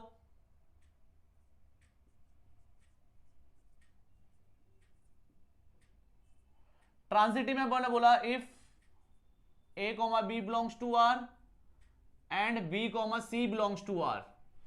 a कॉमा बी का मतलब है a minus b is a multiple of 4। इसको मैंने इस तरीके से ले लिया, ठीक है। तो उसको मैं ऐसे लिख सकता हूं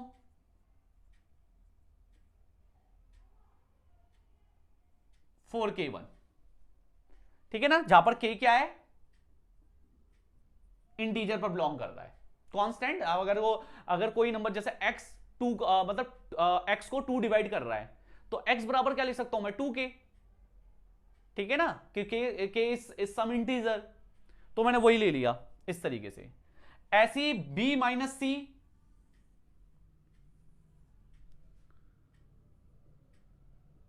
इज अ मल्टीपल ऑफ 4, तो उसको लिख दिया मैंने b माइनस सी बराबर 4k2, जहां पर k2 बिलोंग्स टू, वो भी कहां पर बिलोंग कर रहा होगा? इंटीजर पर। तो अब मैंने क्या करा? दोनों को प्लस कर दिया, a minus B plus b minus C, ये तो ये कट गया। तो a माइनस सी बराबर क्या आ गया? 4 ब्रैकेट में ले लिया k1 प्लस k2। तो भाई ये तो एक इंटीजर है, तो यानी कि ये किसका मल्टीपल है? 4 का ही तो मल्टीपल है। जहां पर ये बोल दो k1 प्लस k2 बराबर k3, जो इंटीजर पर बिलोंग कर रहा है, ये बोल दिया मैंने।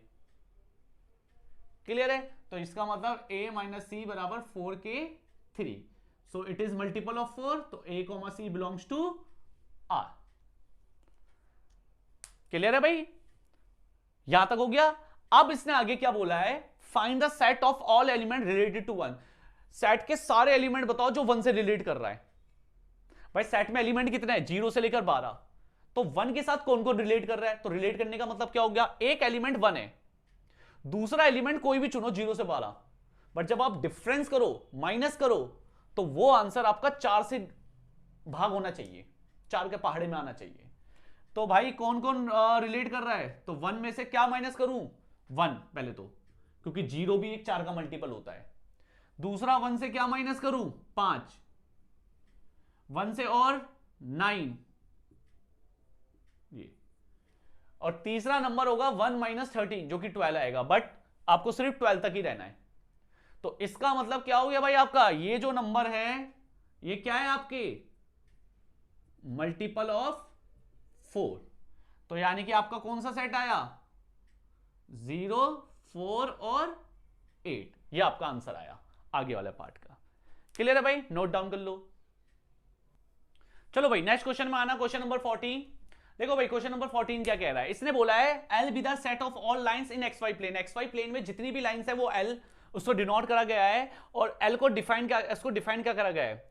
L1 comma L2 such that L1 is parallel to L2। ये रिलेशन है कि L1 और L2 आपस में क्या होंगे? पैरेलल होंगे, और उसको इक्विवेलेंट शो करना है। तो पहली रिलेशन आती है आपका रिफ्लेक्सिव। तो भाई आपको क्लियर है कि आपको शो क्या करना है? कि अपने आप से ही रिलेट कर रहा है, यानी कि L1 is parallel to L2। तो भाई सिंपल सी बात है, क्या मैं अपने आप के पैरेलल हूं? सिंपल सी बात है, क्या मैं अपने आप के पैरेलल हूं? हां, हर लाइन अपने आप के पैरेलल होती है, हम अपने आप के क्या होते हैं? पैरेलल होते हैं। तो यानी कि ये L1 is parallel to L1 आएगा, यानी कि for each L1 belongs to R, so L1 is parallel to L1, so therefore L1 comma L1 belongs to R। चलो सेकंड रिलेशन सिमेट्रिक, ठीक है। अब भाई जाहिर सी बात है, अगर मैं तुम्हारे पैरेलल हूं तो तुम भी मेरे पैरेलल होगे। अगर ये दो लाइन बना दी, अगर ये इसके पैरेलल हो तो ये भी तो उसके पैरेलल होगी, तो यानी कि ये सिमेट्रिक तो होगा ही होगा। L1 is parallel to L2, so L2 is also parallel to L1, तो उसका मतलब L2, L1 belongs to R।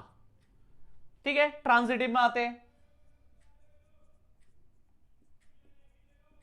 भाई ये लाइन L1 है, ये L2 है और ये L3 है, ये इसके पैरेलल है, ये इसके पैरेलल है, तो ऑब्वियस बात है ये दोनों भी आपस में क्या होगी, पैरेलल। अगर भाई मैं तुम्हारे पैरेलल हूं और तुम अपने दोस्त के पैरेलल हो, तो मैं और तुम्हारा दोस्त भी तो पैरेलल हो गए ना।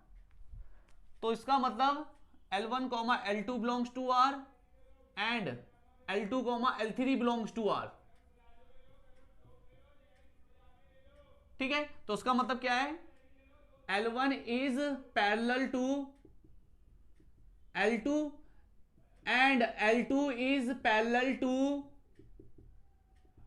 L1, L3। ठीक है ना, so L1 is also parallel to L3। इसका मतलब L1 और L3 बिलोंग्स टू R। यहां तक क्लियर है भाई सबको? यानी कि ये क्या शो हो गया, ये आपका एक इक्विवेलेंस रिलेशन शो हो गया। इसके बाद आपसे बोला गया है find the set of all lines related to y equal to 2x plus 4। यानी कि इससे रिलेटेड आपको लाइन बतानी है कि इससे रिलेटेड लाइन कौन सी बन सकती है। भाई इससे रिलेटेड लाइन अनगिनत बन सकती है। अब रिलेटेड का मतलब यहां पर रिलेशन क्या है, पैरेलल। इसका मतलब इसके पैरेलल लाइन में अनगिनत बना सकता हूं। तो याद रखना, कभी भी किसी लाइन के, ये 11th क्लास में भी पढ़ा है वैसे हमने, कि किसी भी लाइन के पैरेलल अगर एक लाइन बनानी हो तो उसका आपका x वाला पार्ट यानी कि x का कोफिशिएंट और y का कोफिशिएंट बिल्कुल सेम होगा, बट जो उसका वेरी करेगा वो सिर्फ और सिर्फ कांस्टेंट वाला पार्ट वेरी करता है, वो हमें नहीं पता वो क्या होगा। यानी कि अगर इसके पैरेलल एक लाइन बनानी है तो वो लाइन ये होगी y इक्वल टू में 2x प्लस c। यानी कि ये भी सेम होगा, ये भी सेम होगा, बट इसका नहीं पता ये क्या होगा। ये 1 भी हो सकता है, -1 भी हो सकता है, 2 भी हो सकता है, 3 भी हो सकता है, 4 भी, कुछ भी हो सकता है। तो इसलिए मैंने बोल दिया c इज अ कांस्टेंट, ये होगा। क्लियर है भाई आपको? नोट डाउन कर लो। चलो भाई नेक्स्ट टॉपिक में आते हैं हम फंक्शन में। ठीक है, रिलेशन वाला पार्ट हमारा कंप्लीट हुआ। अब आते हैं नेक्स्ट टॉपिक यानी कि फंक्शन। फंक्शन मतलब क्या होता है? अगर सिंपल भाषा में मतलब बात करें कि फंक्शन मतलब क्या होता है, कार्य। ठीक है, अब यहां पर भाई 11th क्लास में ये भी पढ़ा है आपने फंक्शन क्या होता है, अगर हम सेट्स के बीच की बात करें अब हम। ठीक है, फंक्शन मतलब होता है एवरी एलिमेंट, अगर दो सेट है ए और बी, तो every element of set A has a unique image in set B. Every element of set A, यानी कि अगर मैं डेफिनेशन लिखूं, एक फंक्शन है रिलेशन आर्ट ए टू बी है, तो यहां आएगा every element of A has one and only one image in B. ये यानी कि एक रिलेशन दे रही है ए से बी, तो ए के जितने भी एलिमेंट होंगे उन सबकी जो बी पर इमेज जाएगी वो सिर्फ और सिर्फ एक इमेज होनी चाहिए। ये होता है फंक्शन का मतलब। तो देखो जरा सा मैंने कुछ बनाया, 1 2 3 4 5 6, 1 2 3 4 5 6, 1 2 3 4 5 6। क्लियर है? और एक बनाया मैंने 1 2 3 4 5 6।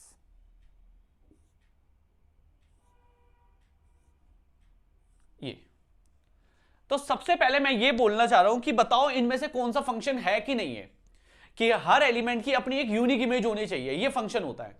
तो सबसे पहले 1 की, 4 पर, 2 की, 6 पर, 3 की, 5 पर। तो देखो भाई ये हर एलिमेंट की अपनी एक यूनिक इमेज है, हर एलिमेंट अपनी एक इमेज दे रहा है, तो यानी कि ये फंक्शन है। अब यहां पर आ जाओ, 1 की इमेज 4 पर, 2 की इमेज 6 पर, ये वाला एलिमेंट आपका छूट गया। तो यहां पर लिखा भी तो है एवरी एलिमेंट, हर एलिमेंट की एक इमेज होनी चाहिए, तो इसकी इमेज नहीं है, तो यानी कि ये फंक्शन नहीं है। फिर इसमें आ जाओ, 1 की इमेज 4 पर, 2 की इमेज 4 पर, 3 की इमेज 5 पर। तो यहां से देखो सब एलिमेंट की एक इमेज है, तो इसका मतलब ये भी क्या है, फंक्शन। कई बच्चे बोलते हैं नहीं ये तो फंक्शन नहीं है, यहां पर तो 2 इमेज चली गई। अरे भाई इमेज यहां से जाती है, ऐसा कोई एलिमेंट तो नहीं है ना जिसने 2 इमेज दी। यहां से हम प्री इमेज पढ़ते हैं, ठीक है ना। अगर मैंने बोला 1 की इमेज क्या है 4, बट 4 की प्री इमेज कौन है, 1 भी है और 2 भी है। तो मैंने प्री इमेज के लिए नहीं बोला, मैंने बोला एवरी एलिमेंट ऑफ सेट ए, इसकी जो इमेज होनी चाहिए इस पर वो एक होनी चाहिए सिर्फ। तो देख एक ही तो इमेज है और हर एलिमेंट की इमेज है, तो उसका मतलब ये फंक्शन है। यहां पर आ जाओ, 1 की 4 पर, 2 की 5 पर, 2 की 6 पर, ये फंक्शन नहीं है। क्यों नहीं है, क्योंकि देखो 2 की इमेज 5 पर भी जा रही है और 2 की इमेज 6 पर भी जा रही है, तो एक एलिमेंट एक ही इमेज देना चाहिए। क्लियर है भाई। तो यानी कि ये कुछ था फंक्शन के एग्जांपल्स। चलो भाई अब आते हैं हम टाइप्स ऑफ फंक्शन में, ठीक है। फंक्शन की डेफिनेशन हमने पढ़ ली, क्या होता है फंक्शन, कि हर एलिमेंट की एक इमेज होनी चाहिए, उसके एग्जांपल्स भी पढ़ लिए। अब आते हैं हम टाइप्स ऑफ फंक्शन में, जो कि सबसे पहला फंक्शन है 1 1 फंक्शन। 1 1 फंक्शन के देखो मैंने कुछ ऐसा करके बनाया चिन्ह, इसका मतलब ये क्या शो कर रहा है कि एक एलिमेंट एक इमेज, सिंपल सा मतलब ये समझा रहा है, एक एलिमेंट एक इमेज, जैसे ये एक एलिमेंट एक इमेज, एक एलिमेंट एक इमेज और एक एलिमेंट और एक इमेज। क्लियर है भाई। तो उस फंक्शन को क्या बोला जाता है, आपका 1 1 फंक्शन। क्लियर है भाई। इसके बाद आते हैं मैनी वन में। मैनी वन का मतलब देखो ये समझ गए होंगे आप, बहुत सारे एलिमेंटों की एक इमेज, ठीक है ना, बहुत सारे एलिमेंटों की एक इमेज। जैसे कि देखो 1 की इमेज 4 पर, 2 की इमेज 4 पर, 3 की इमेज 4 पर, तो इसका मतलब ये क्या है, ये है मैनी वन, मतलब बहुत सारों की एक इमेज, मैनी। क्लियर है भाई, इसे क्या कहते हैं, मैनी वन फंक्शन। तीसरा आता है जो सबसे मुश्किल पार्ट होता है, ऑन टू फंक्शन। भाई यहीं पर ही क्वेश्चन करने में सबसे ज्यादा दिक्कत यही आती है, 1 1 तो हो जाता है, ऑन टू करने में दिक्कत आती है। अच्छा एक चीज और, 1 1 फंक्शन को आपका इंजेक्टिव भी बोला जाता है, ठीक है ना, और ऑन टू फंक्शन को सरजेक्टिव बोलते हैं, ठीक है ना। कहीं पता चले दूसरे नाम से पूछा, आप बोलोगे ये क्या चीज पूछ ली, ठीक है। अब इसके बाद ऑन टू फंक्शन क्या कहता है, देखो जो कोडोमेन होते हैं, जो कोडोमेन के एलिमेंट होते हैं, उनके हर एलिमेंट की अपनी एक प्री इमेज होनी चाहिए। क्लियर। देखो ऑन टू का मतलब सिंपल सा मतलब होता है, जैसे 1 की इमेज क्या है 4, तो उल्टा पार्ट पढ़ूं, 4 की प्री इमेज क्या है 1, यार, और ये होता है कोडोमेन के एलिमेंट। तो ऑन टू मतलब सिंपल भाषा में ये होता है कि कोडोमेन के जितने भी एलिमेंट्स हैं, हर एलिमेंट की कम से कम एक प्री इमेज होनी ही चाहिए, कोई भी एलिमेंट कोडोमेन का खाली ना रह जाए भाई। जैसे 4 की प्री इमेज है, 5 की प्री इमेज है, 6 की प्री इमेज है। यहां पर आ जाओ, 4 की प्री इमेज है, 5 की प्री इमेज है, बट 6 की प्री इमेज नहीं है, तो इसका मतलब ये वाला फंक्शन ऑन टू फंक्शन नहीं है और ये वाला फंक्शन ऑन टू फंक्शन है। समझ में आया भाई आपको, 1 1 फंक्शन, मैनी वन फंक्शन और ऑन टू फंक्शन। बाकी इसके ऊपर अब हम एक्सरसाइज के क्वेश्चंस करते हैं तो थोड़ा और अच्छे से समझते हैं इसको।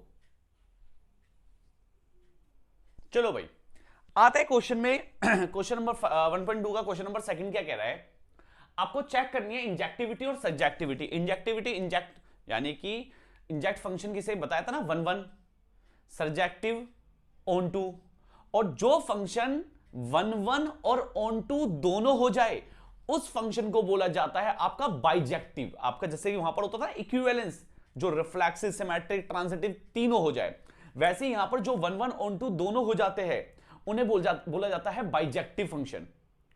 क्लियर है भाई। तो आपको प्रूव करने के लिए आए कि बाइजेक्टिव है, इसका मतलब आपको 1 1 और ऑन टू दोनों प्रूव करना है। फिलहाल आपको इस क्वेश्चन में चेक करना है इंजेक्टिविटी और सब्जेक्टिविटी, यानी कि 1 1 और ऑन टू। पहला पार्ट है आपका, एक फंक्शन है natural number two natural number, ठीक है, और fx दे रखा है आपको x²। अब भाई आपको अगर आपको थोड़ा समझना है कि ये 1 1 ऑन टू है तो आप एरो डायग्राम बना दो, ठीक है ना। आप नेचुरल टू नेचुरल है तो आप कोई भी एलिमेंट ले लो, 1 2 3 4 5, इसमें भी ले लिया 2 3 4 5 6 जो भी है। अब आप बस जस्ट एक 2-3 नंबर से ही पता चल जाता है हमें कि ये 1 1 है कि नहीं, ये ऑन टू है कि नहीं, बस सही नंबर लेना। नेचुरल तो फिर भी आपका इतना इजी होता है, ज्यादा दिक्कत आती है रियल नंबर वाले में, क्योंकि रियल नंबर में यहां पर नेगेटिव नंबर, पॉइंट वाले नंबर, सबके बारे में सोचना होता है। फिलहाल आप खुद सोचो, अगर मैं 1 रखूंगा आपका आंसर 1 आएगा,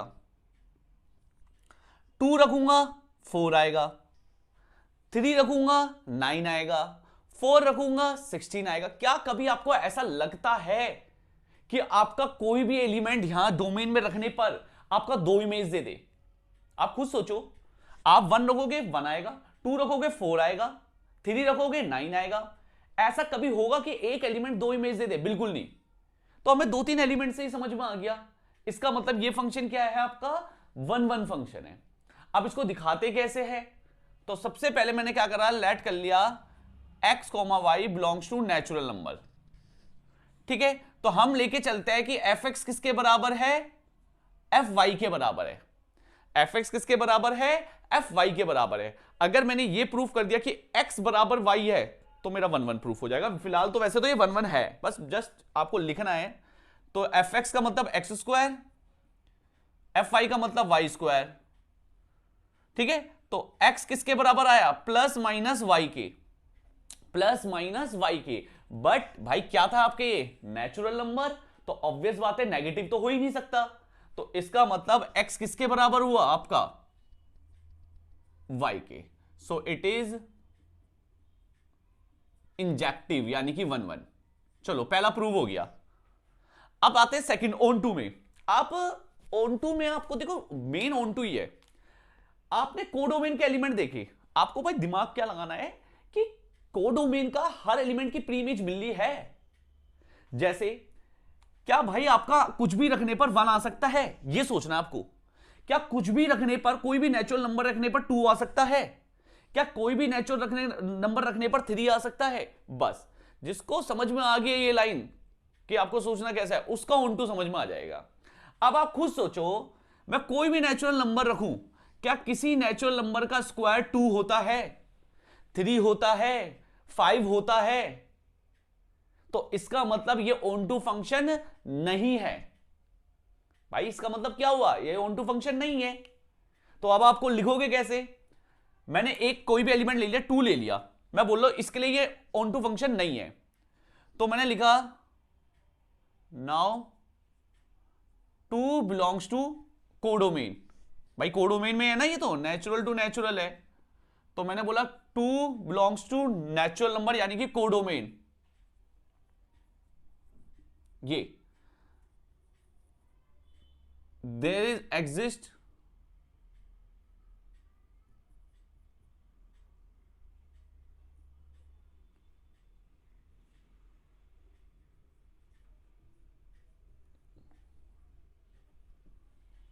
सच दैट fx बराबर x² बराबर 2।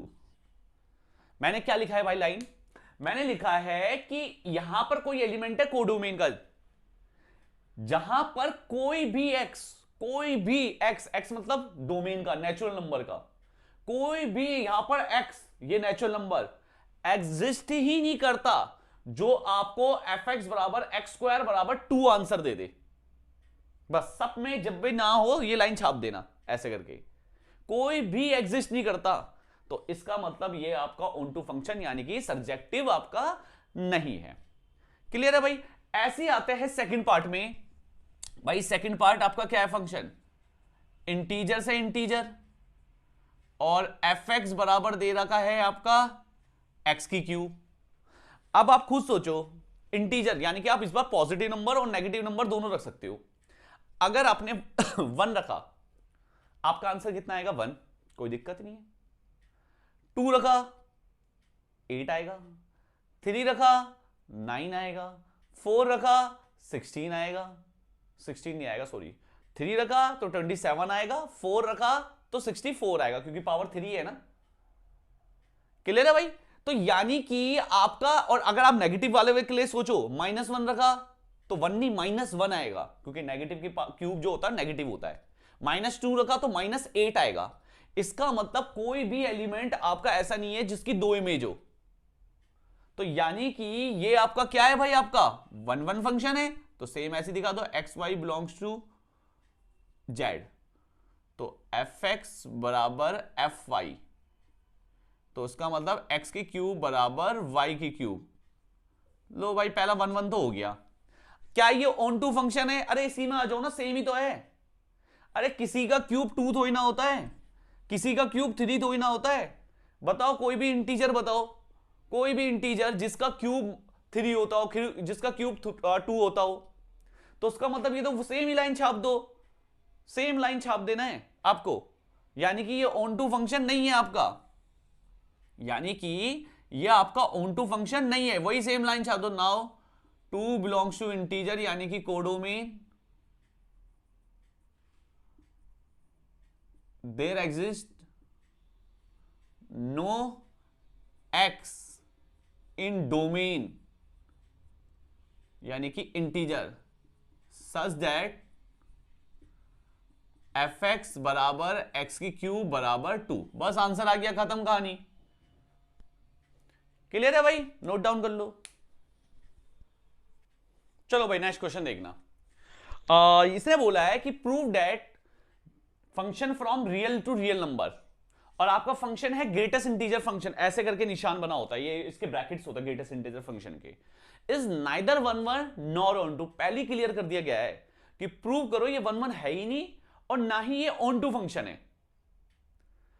अब ग्रेटेस्ट इंटीजर फंक्शन किसे बोलते हैं? वैसे तो डेफिनेशन लिखी है बट समझ नहीं पाओगे जिसको नहीं पता डेफिनेशन से। डेफिनेशन है इसकी, द ग्रेटेस्ट इंटीजर आना चाहिए द लेस देन और इक्वल टू एक्स। ठीक है, चलो मैं समझाता हूं सिंपल भाषा में कि ग्रेटेस्ट इंटीजर फंक्शन बेसिकली होता क्या है।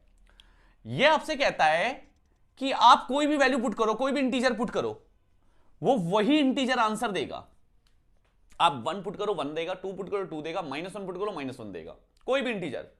बट अगर आपने नॉन इंटीजर पुट करा, जैसे आपने 1.1 पुट कर दिया, तो वो आपको लेस देन, उससे छोटा इंटीजर आपको आंसर देगा, यानी कि देगा आपको आंसर इंटीजर ही। तो 1.1 तो इंटीजर होता नहीं है, तो उससे पहले वाला इंटीजर कौन होता है? इंटीजर कौन पड़ता है उससे पहले? 1। तो ये आपको बोलना चाह रहा है, जैसे आपने 1.9 रखा तब भी आपको आंसर 1 मिलेगा, बट जैसे ही आपने 2 रखा तो 2 आया, और आपने 2.1 रखा तब भी आंसर कितना आया? 2 आया। क्लियर है भाई? यानी कि the greatest integer less than और इक्वल टू एक्स। अब ये 1 1 कैसे नहीं हुआ? मुझे एक चीज बताओ, 1 रखने पर और 1.1 रखने पर सेम आंसर आ रहा है। 1 रखने पर भी 1 आ रहा है, इसका मतलब है मैंने 1 रखा और 1.1 रखा, तब भी आंसर आया, तब भी आंसर 1 आया। तो ये किसका केस होता है? ये केस होता है मैनी वन फंक्शन का। मैनी वन फंक्शन का ये 1 1 नहीं है, क्योंकि 1 और -1.1 की सेम आंसर है, बट 1 और 1.1 बराबर नहीं है। तो इसका मतलब क्या है भाई आपका? कि ये 1 1 फंक्शन नहीं है। बस इस तरीके से लिख के आओगे जब नहीं होगा, एग्जाम्पल के थ्रू लिख के आ जाना। सो इट इज नॉट 1 1, नॉट 1 1। चलो 1 1 क्लियर हो गया। अब आते ऑन टू में। भाई आपका फंक्शन है real number two real number, इसका मतलब ये भी रियल नंबर है और ये भी रियल नंबर है, ये भी रियल नंबर है, इसमें भी कोई भी पॉइंट वाले नंबर रख सकता हूं मैं। तो मुझे एक बार बताओ, 1.1 या 2.1 या 3.1 कैसे लाओगे आंसर? भाई कोडोमेन की प्रीइमेज चाहिए ना आपको, तो ऐसी कोई भी रियल नंबर यहां पर पुट करो इसमें, क्या आपका आंसर कभी पॉइंट वाला नंबर आ सकता है? नहीं, क्योंकि ग्रेटेस्ट इंटीजर का मतलब क्या होता है कि आपका जो आंसर आएगा वो इंटीजर ही आएगा। आप पॉइंट वाला नंबर रखोगे तो उससे लेस देन वाला इंटीजर दे दो, बट आंसर इंटीजर आएगा। तो इसका मतलब सिंपल भाषा में यह है कि 1.1 यानी कि पॉइंट वाले नंबर कभी आ ही नहीं सकते। क्लियर है भाई? तो इसका मतलब है आपको सेम कोई भी पॉइंट वाले नंबर के लिए बोल दो। ठीक है, नाउ 1.1 बिलोंग्स टू आर, यानी कि डोमेन। ठीक है, there exist no x in domain, यानी कि R, such that F x बराबर greatest integer function of X बराबर 1.1। ये बस वही सेम लाइन लिख दी मैंने, तो उसका मतलब ये ऑन टू फंक्शन भी नहीं है। चलो भाई, तो मैं सिंपल सा बता दूं, इसे बोलते हैं मॉडुलस फंक्शन। पढ़ा होगा वैसे आपने, 11th में भी था ये। मॉडुलस फंक्शन किसे कहते हैं? ये ना ही 1 1 होगा ना ही ऑन टू होगा। क्लियर है? मॉडुलस फंक्शन बोलते किसे? बेसिकली हमने पढ़ा है कि मॉड के अंदर नेगेटिव आ जाए तो वो पॉजिटिव बन जाता है, पॉजिटिव आए तो पॉजिटिव ही रहेगा, वो नेगेटिव को खा जाता है मॉडुलस। तो बेसिकली मॉडुलस फंक्शन जो होता है वो आपका बढ़ता कैसे है, टूटता कैसे है? देखो आपका मॉडुलस फंक्शन, ये मॉड की डेफिनेशन होती है, इस वजह से ये आंसर नेगेटिव को पॉजिटिव देता है। ये मॉडुलस फंक्शन जो होता है ये दो पार्ट में बढ़ता है, ये एक पॉजिटिव और एक नेगेटिव। ये पॉजिटिव जब होता है जब x जो है वो 0 या 0 से बड़ा होता है। ये x जब 0 या 0 से बड़ा होता है तो ये पॉजिटिव होता है, और ये फंक्शन नेगेटिव होता है जब ये 0 से छोटा होता है। ये दो पार्ट में बढ़ता है फंक्शन, एक पॉजिटिव में एक नेगेटिव में। पॉजिटिव में बढ़ता है ये और नेगेटिव में बढ़ता है इस कंडीशन में।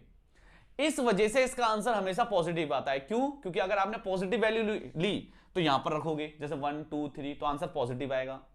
अगर आपने नेगेटिव वैल्यू ली, जैसे आपने -1 रखा, तो जब -1 रखोगे तो माइनस वाली वैल्यू तो इसमें पुट करोगे, तो माइनस माइनस मिलकर क्या हो जाएगा? पॉजिटिव।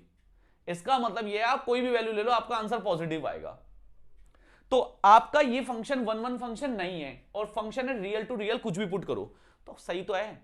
1 रखने पर भी 1 आएगा, -1 रखने पर भी 1 आएगा, तो उसका मतलब दो एलिमेंट सेम इमेज दे रहा है ना, तो उसका मतलब ये 1 1 का है, तो मैनी 1 हुआ। तो भाई आपका सिंपल सा क्राइटेरिया है कि 1 रखो चाहे -1 रखो, आपका आंसर आएगा सेम। बट 1 तो -1 के बराबर नहीं होता, सो it is not 1 1, not 1 1। Clear है? बात आते हैं ऑन टू की। पर कोडोमेन तो पूरा रियल नंबर है ना, कोडोमेन तो पूरा रियल नंबर है, तो कोडोमेन जो आपकी एलिमेंट है भाई, आप कुछ भी रखो इसमें वैल्यू, सारे रियल नंबर रखो, क्या आपका आंसर कभी नेगेटिव आ सकता है? सिंपल सा है, तो भाई हम दिमाग में कर लेंगे, उसमें बनाने की क्या जरूरत है? नेगेटिव आंसर आ ही नहीं सकता। तो भाई सिंपल सी बात है कि आपका कोई भी नेगेटिव वाला एलिमेंट ले लो, बोल दो भाई ये तो है ही नहीं, इसकी तो प्री इमेज ही नहीं बनेगी। तो सिंपल कोई भी एलिमेंट ले लो, सेम वही लाइन छाप देना, -1 लिख देना, बस जो भी मैंने लिखा बस पूरी लाइन छाप दो, हो गया क्वेश्चन। तो उसका मतलब ना ही ये 1 1 है और ना ही ये ऑन टू है। क्लियर है? नोट डाउन कर लो। चलो भाई नेक्स्ट क्वेश्चन देखना। इसने बोला है कौन ये state whether the function is 1 1 onto और बाइजेक्टिव। ये क्या है? 1 1 है, ऑन टू है, या पूरा दोनों ही है, बाइजेक्टिव है? तो अपने आंसर को जस्टिफाई करना है। एक चीज बता दूं, जैसे कि क्वेश्चन है real number two real number और fx बराबर दे रखा है 3 - 4x। ध्यान से सुनना, अगर ये जो फंक्शन दे रखा है, पॉलिनोमियल दे रखा है, अगर ये 1 डिग्री का है और फंक्शन रियल टू रियल है, तो इसका मतलब यह है कि ये 1 1 भी होगा और ऑन टू भी होगा। क्योंकि अगर आप इसमें रियल नंबर चेक करने बैठ जाओ तो भाई दिक्कत आ जाएगी, फिर आप चेक करते हुए रह जाओगे। तो सिंपल से बात है, इसको करना ही 1 1 ऑन टू के लिए। इसको वैसे आप चेक करना, आप कर लो, 1 1 आएगा, ऑन टू आएगा, एक यूनिक इमेज ही आएगी, ठीक है। बट फिर भी मैं आपको बता दूं, इसकी जरूरत नहीं है आपको, सीधा आप क्वेश्चन करने बैठ जाओ। यानी कि ये 1 1 है, तो 1 1 है तो मैं 1 1 के लिए करने बैठ गया। तो सबसे पहला क्या होता है, लेट कर लेना, let x, y belongs to domain, यानी कि रियल नंबर। तो fx बराबर fy लेके चला, तो उसका मतलब है 3 - 4x बराबर 3 - 4y। 3 से 3 घटा, -4 से -4 घटा, तो x किसके बराबर आ गया? y के। सो इट इज 1 1। क्लियर है? अब बात आती है ऑन टू प्रूफ करने की। अभी तक तो मेरा कोई पार्ट ऑन टू हुआ ही नहीं प्रूफ, ठीक है। अब देखो ऑन टू कैसे प्रूफ करना है। ऑन टू के लिए आप जो भी फंक्शन होगा ना उसको y के बराबर लेना, जो भी फंक्शन होगा उसको y के बराबर लेना, ये, और यहां से x की वैल्यू निकाल लो बस आप। तो y इधर गया, 4x इधर आ गया, तो x बराबर आ गया 3 - y अपॉन में 4। भाई ये x की वैल्यू आ गई, तो बस आपको लाइन कैसे लिखनी है, देखो, does for any y belongs to codomain. Codomain कौन है, real number.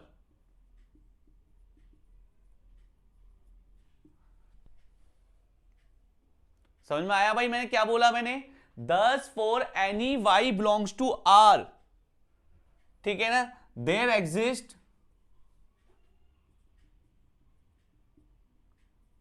any x, x क्या है 3 minus y upon 4 belongs to, वो भी रियल नंबर है, यानी कि डोमेन, सच दैट क्या प्रूफ करना है, एफ एक्स बराबर वाई प्रूफ करना है ना, तो x की जगह ये आएगा, तो x कहां है भाई, ये x की जगह ये आएगा, तो यहां पर भी x की जगह पुट कर दो, 4 से 4 कटा, ये आ गया भाई। मतलब मैं लाइन में ये बोलना चाह रहा हूं कि कोई भी नंबर हो y जो कोडोमेन में है, उनके लिए कोई ना कोई प्री इमेज, यानी कि देयर एग्जिस्ट एनी कोई भी x, यही तो ना, x ही तो था, रियल नंबर पर एग्जिस्ट कर रहा है, जहां पर fx किसके बराबर आ रहा है, आपका y के बराबर आ रहा है, यानी कि हर एलिमेंट की कोई ना कोई प्री इमेज है, इसका मतलब है।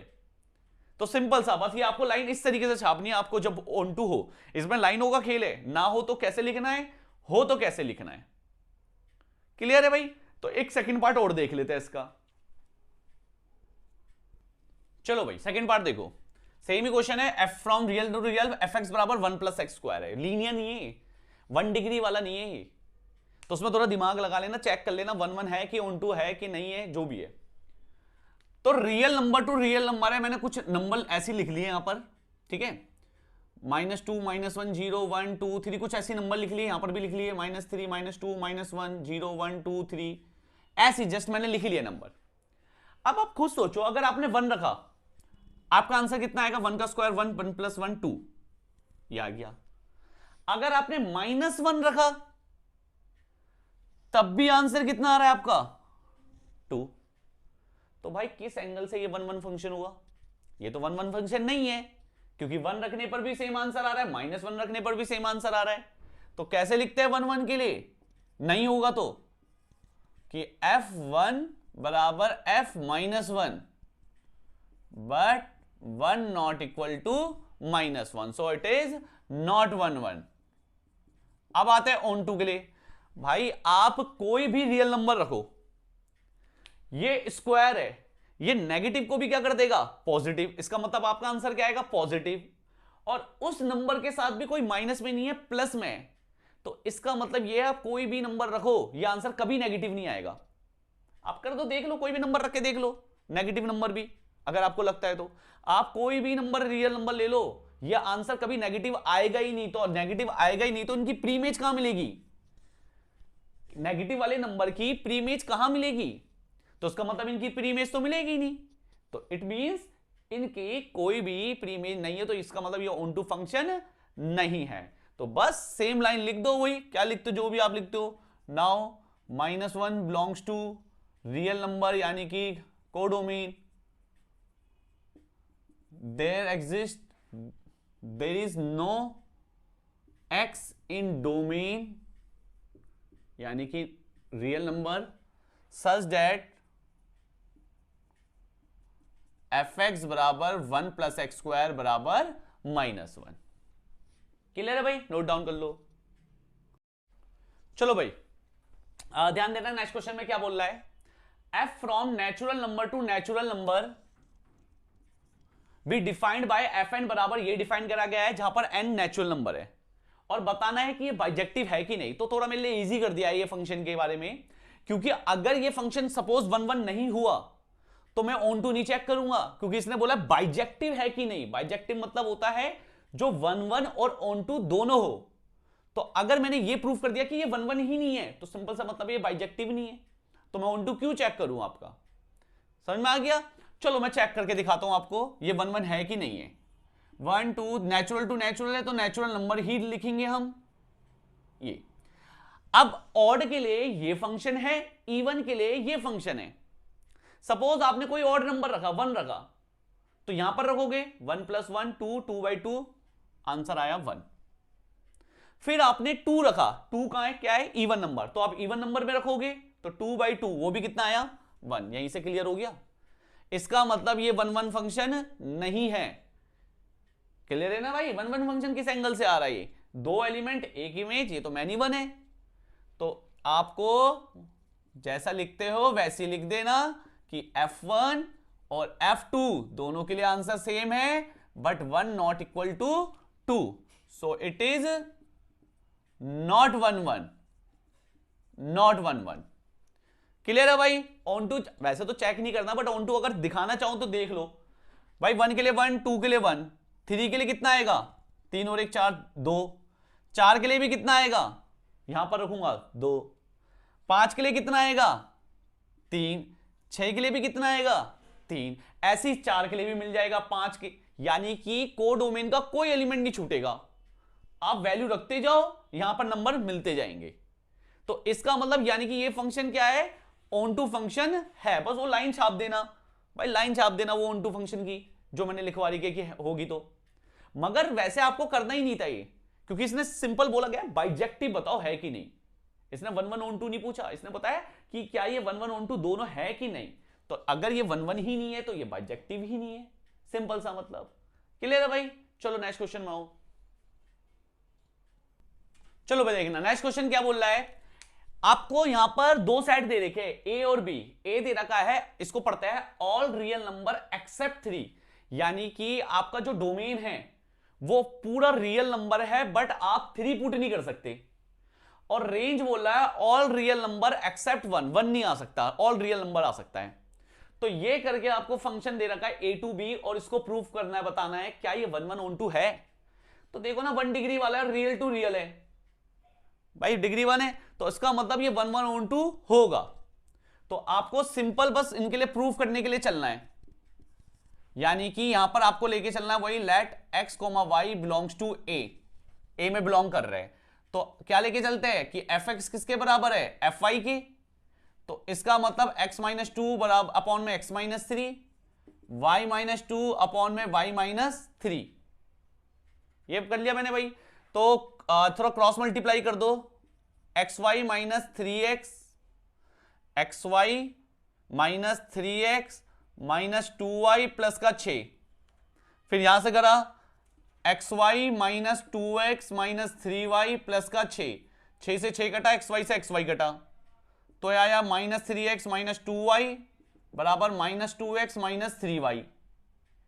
ये इधर आ गया, ये इधर आ गया, तो x किसके बराबर आ गया, y के। तो इसका मतलब ये फंक्शन क्या है भाई, आपका 1 1 फंक्शन है। क्लियर है ना। वैसे ना x y लेने में कोई दिक्कत नहीं है, बट y जो होता है ना वो कई बार मैं कोडोमेन के लिए दिखाता हूं, ठीक है ना, तो बस वहां पर थोड़ा सा अजीब लगता है। तो आप क्या करना, या तो आप x1 x2 भी लेके कर सकते हो। क्लियर है ना, आपका ऐसे कोई दिक्कत नहीं है वैसे y लेने पर, मैं फिर भी बता रहा हूं क्योंकि मैं अभी ना कोडोमेन के लिए यूज करूंगा कि for y belongs to codomain, तो वहां पर थोड़ा अजीब सा लगेगा। तो आप क्या करेगा, या तो आप x1 x2 ले लो, आप जैसा करना चाहो वैसे कर लेना। क्लियर है भाई। चलो आ जाओ, सेकंड है ऑन टू फंक्शन। तो ऑन टू के लिए मैंने बताया था y बराबर लेके चलूंगा इन्हें में x - 2 अपॉन में x - 3। तो क्या करा मैंने, क्रॉस मल्टीप्लाई कर दूंगा, xy - 3y बराबर x - 2। चलो भाई देख, ठीक है। तो ये है आपका xy - 3y और x - 2, ठीक है। तो आपका क्या करो भाई, इस x को इधर ले आओ और इसको इधर ले आओ। तो यहां से मैंने क्या करा, x कॉमन ले लिया, लो ये आ गया, x की वैल्यू करते थे ना ऐसी। तो क्या करना है भाई, आपको वही लाइन छाप दोगे। Now clear that y belongs to codomain, codomain codomain b। Clear है? वैसे तो कोडोमेन ही। देयर एग्जिस्ट एक्स, एक्स कौन है? बिलोंग्स टू ए, यानी कि डोमेन सच दैट क्या, एफ एक्स मतलब ये, और इसको y के बराबर प्रूफ करना है। तो इसमें वैल्यू पुट कर दूंगा मैं, कहां गया फंक्शन, ये रहा क्या, 3y माइनस 2 अपॉन में y माइनस 2 माइनस का 2, और ये आ जाएगा 3y माइनस 2 अपॉन में y माइनस 2 माइनस 3। देख लो एक बार, क्लियर है भाई? थोड़ा सा मैं इधर की साइड कर रहा हूं, जगह की दिक्कत हो रही है, ठीक है, यहां की साइड कर रहा हूं मैं, क्लियर? तो आपका एलसीएम ले लिया मैंने इसको, तो ये हो गया -2y प्लस का 4 अपॉन में, भाई y माइनस 2 एलसीएम का और इसका y माइनस 2 एलसीएम का कट जाएगा, तो मैं इसको लिख नहीं रहा डिवाइड में, तो यहां पर नीचे आएगा 3y माइनस 2 माइनस का 3y प्लस का 6, तो 3y में से 2y गए,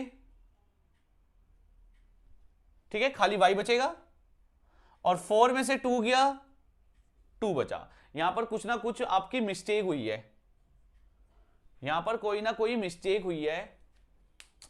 3y माइनस 2 अपॉन में y माइनस 1, तो ये y माइनस 1 था, मैंने यहां पर 2 ले लिया, क्लियर है भाई? तो ये थोड़ा सा मिस्टेक हो गई है, तो कोई नहीं, ठीक कर लेते हैं इसको। देखो भाई दोबारा देख लेना एलसीएम, एलसीएम ये वैसे तो कुछ इतना कोई खास नहीं है, 3y माइनस 2 एलसीएम लिया तो माइनस का 2y और प्लस का 2, माइनस माइनस प्लस, फिर ऐसे 3y माइनस 2 तो माइनस का 3y प्लस का 3, ठीक है, -2 से +2 कट गया, 3y में से 2y गया, y बचा, ये कैंसिल हो गया, 3 में से 2 गया, 1 बचा, तो इसका मतलब fx किसके बराबर प्रूफ कर दिया मैंने, y के, तो इट मींस ये 1 1 ऑन 2 दोनों है, यानी कि ये आपका बाइजेक्टिव फंक्शन है। क्लियर है भाई? नोट डाउन कर लो। चलो भाई नेक्स्ट क्वेश्चन देखते हैं, इंपॉर्टेंट क्वेश्चन है ये, 1 मार्क्स के लिए आपका मिसलिनियस का। क्या बोल रहा है ये कि ए दे रखा है आपको 1 2 3, तो आपको बोला गया है नंबर ऑफ रिलेशन कितनी बन सकती है, बट वो रिलेशन आपका रिफ्लेक्सिव भी होनी चाहिए, सिमेट्रिक भी होनी चाहिए, बट ट्रांजिटिव ना हो, और ये भी कंडीशन दी है कि उस आपके रिलेशन में ये दो एलिमेंट कंपलसरी आपके कंटेन करने ही चाहिए। तो भाई मेरे को देखना है कि इससे कितनी रिलेशन बन सकती है, तो मैंने रिलेशन बनाना चालू करा। सबसे पहली जो रिलेशन भाई आपका 1 1 बनेगा ही बनेगा, 2 2 बनेगा ही बनेगा, और 3 3 बनेगा ही बनेगा। क्यों? क्योंकि ये भाई 1 1 है, ओ सॉरी आपका क्या नाम है, आपका रिफ्लेक्सिव है। रिफ्लेक्सिव मतलब होता था ना हर एलिमेंट का अपना डबलेट हो गया। अब इसने बोला था 1 2 रखो, मैंने 1 2 रख दिया। इसने बोला था 1 3 रखो, मैंने वो भी रख दिया। तो अब मुझे एक बात बताओ, अगर 1 2 है तो 2 1 भी होगा क्योंकि इसका उल्टा पार्ट होगा, अगर 1 3 है तो 3 1 भी होगा, इसका उल्टा पार्ट होगा। तो पहले तो मैं ये चेक कर लूं यहीं पर स्टॉप करके, बाकी और भी एलिमेंट है, मैं रखना चाहूं इसको 2 3 भी लिख सकता हूं, 3 2 भी रख सकता हूं, मुझे बोला नहीं है बट मैं रख सकता हूं। तो पहले यहां तक जितना लाइन बोला, क्या ये कंडीशन फॉलो कर रहा है कि रिफ्लेक्सिव है, सिमेट्रिक है, बट ट्रांजिटिव नहीं है, तो मेरी एक रिलेशन बन जाएगी। देखो रिफ्लेक्सिव तो है, सिमेट्रिक भी है, कोई दिक्कत ही नहीं है। अब चेक करना है क्या ये ट्रांजिटिव तो नहीं आ रही, अगर ये ट्रांजिटिव आ गई तो फिर ये रिलेशन बेकार हो जाएगी। तो देखो भाई ट्रांजिटिव के लिए क्या a, b और b, c देखते थे, ठीक है भाई। अब यहां पर आपको ये चेक करना है कि ये ट्रांजिटिव है कि नहीं। देख लो भाई अच्छे से कि ये ट्रांजिटिव है कि नहीं। आपको लग रहा है, देखो 3 1 है, a, b हो गया, और 1 2 है b, c, बट 3 2 इसके अंदर कंटेन नहीं कर रहा, तो इसका मतलब ये ट्रांजिटिव रिलेशन आपकी नहीं है। तो आपकी नंबर ऑफ रिलेशन पहले कितनी बन गई, 1। अभी और भी आगे चेक करता हूं मैं, ठीक है ना। a, b है, b, c है, b, c है, बट a, c नहीं है। दूसरी रिलेशन मैंने बनाई, पहले इनको सबको सेम सेम तो लिखना पड़ेगा भाई। मैंने लिख दिया 1 2 भी लिख दिया, 1 3 भी लिख दिया, 2 1 भी लिख दिया और 3 1 भी लिख दिया। अब मैंने जो एलिमेंट बच गए 2 3 मैंने वो भी लिख दिया, तो ऑब्वियस बात है 3 2 भी लिखूंगा क्योंकि सिमेट्रिक है। अब चेक कर रहा हूं क्या ये ट्रांजिटिव आ रहा है कि नहीं आ रहा। देखो वही सेम चीज, मैंने दोबारा एलिमेंट उठा लिए, ठीक है भाई। तो क्या एलिमेंट उठाए थे मैंने, 3 1 है, 1 2 है, बट इस बार 3 2 है, तो इसका मतलब इस बार ये ट्रांजिटिव आ रहा है, तो ये रिलेशन आपकी नहीं बन सकती। तो सिर्फ कितनी रिलेशन बन सकती है इस सेट से, आपकी एक रिलेशन। ये आपका आंसर है। क्लियर है भाई? चलो भाई देखना, फिर दोबारा मैंने सेम क्वेश्चन ले लिया, ठीक है ना। इस बार क्वेश्चन में बोला गया है सेट वही है 1 2 3, बट इस बार बोला गया है कि नंबर ऑफ इक्विवेलेंस रिलेशन बनानी है। इसका मतलब वो रिफ्लेक्सिव भी होनी चाहिए, सिमेट्रिक भी होनी चाहिए और ट्रांजिटिव भी होनी चाहिए। और इस बार जो कंटेन करना चाहिए वो सिर्फ 1 2 कंपलसरी है, ये कंटेन करना ही चाहिए। क्लियर है भाई? तो पहली जो रिलेशन बनेगी, तो पहले तो वही 1 1 रख दूंगा, 2 2 रख दूंगा और 3 3 रख दिया। 1 2 मुझे रखना कंपलसरी है, तो ऑब्वियस बात है मैं 2 1 भी रखूंगा। पहले मैंने यहीं स्टॉप कर रहा हूं, पहले चेक कर रहा हूं कि क्या ये इक्विवेलेंस आ रहा है। 1 1 है, ओ सॉरी रिफ्लेक्सिव है, क्लियर है। आपका सिमेट्रिक है, ये भी क्लियर है। क्या आपका ये ट्रांजिटिव है? देखो भाई 2 1 1 2, तो 2 2 है, 1 2 2 1 1 1 है, इसका मतलब स्टॉप कर दो। एक रिलेशन तो बन गई। अब आते हैं दूसरी रिलेशन में। तो अभी तो बनाया था यार तुमने, याद है आखिरी में जाके जब मैंने उसको काटा था, तो वही तो आपकी इक्विवेलेंस रिलेशन थी वो, क्योंकि वहां पर नहीं चाहिए थी मुझे, क्योंकि वहां पर ट्रांजिटिव का केस नहीं चाहिए था। तो एक रिलेशन तो आपकी वही बन रही है 1 1 2 2 3 3, 1 2 तो 2 1, तो ऐसी 1 3 तो 3 1, और एक कौन हो गया एलिमेंट 2 3 तो 3 2। देख लो आपकी इक्विवेलेंस से रिलेशन है, तो बन गई ना आपकी दो रिलेशन इक्विवेलेंस। चेक कर लो, ये तो मैंने पहले ही चेक करवा दिया था आपको, ये तो पिछले क्वेश्चन में भी चेक करवा दिया था। और अगर आप ये दो एलिमेंट नहीं उतारोगे तो आपका ये ट्रांजिटिव नहीं आएगा, तो ये इक्विवेलेंस नहीं आएगा। तो इसका मतलब आपकी आंसर कितना आ गया 2, यानी कि नंबर ऑफ इक्विवेलेंस रिलेशन कितनी बन रही है आपकी 2। क्लियर है बच्चों? तो आपको इस तरीके से आपको अच्छे से फर्स्ट चैप्टर को कंप्लीट कर लेना है, ठीक है ना। अब ज्यादा टाइम नहीं रह गया आपको, ठीक है बच्चों। तो मैं चाहता हूं कि आप अच्छे से इस वीडियो को देखो, ताकि आपको ये चैप्टर 100 नहीं तो 80-90% तो समझ आ ही जाएगा। अगर आप ध्यान से पढ़ोगे तो 100 भी आ जाएगा, ठीक है ना। मतलब इन्होंने इनफ क्वेश्चंस करा दिए इसमें आपको एनसीईआरटी के, कि इनमें से ही आपके क्वेश्चन पूछेगा वो एनसीईआरटी के। अगर एनसीईआरटी, वैसे एनसीईआरटी के ही पूछने के चांस होते हैं आपके फर्स्ट चैप्टर से, ठीक है बच्चों। Thank you so much.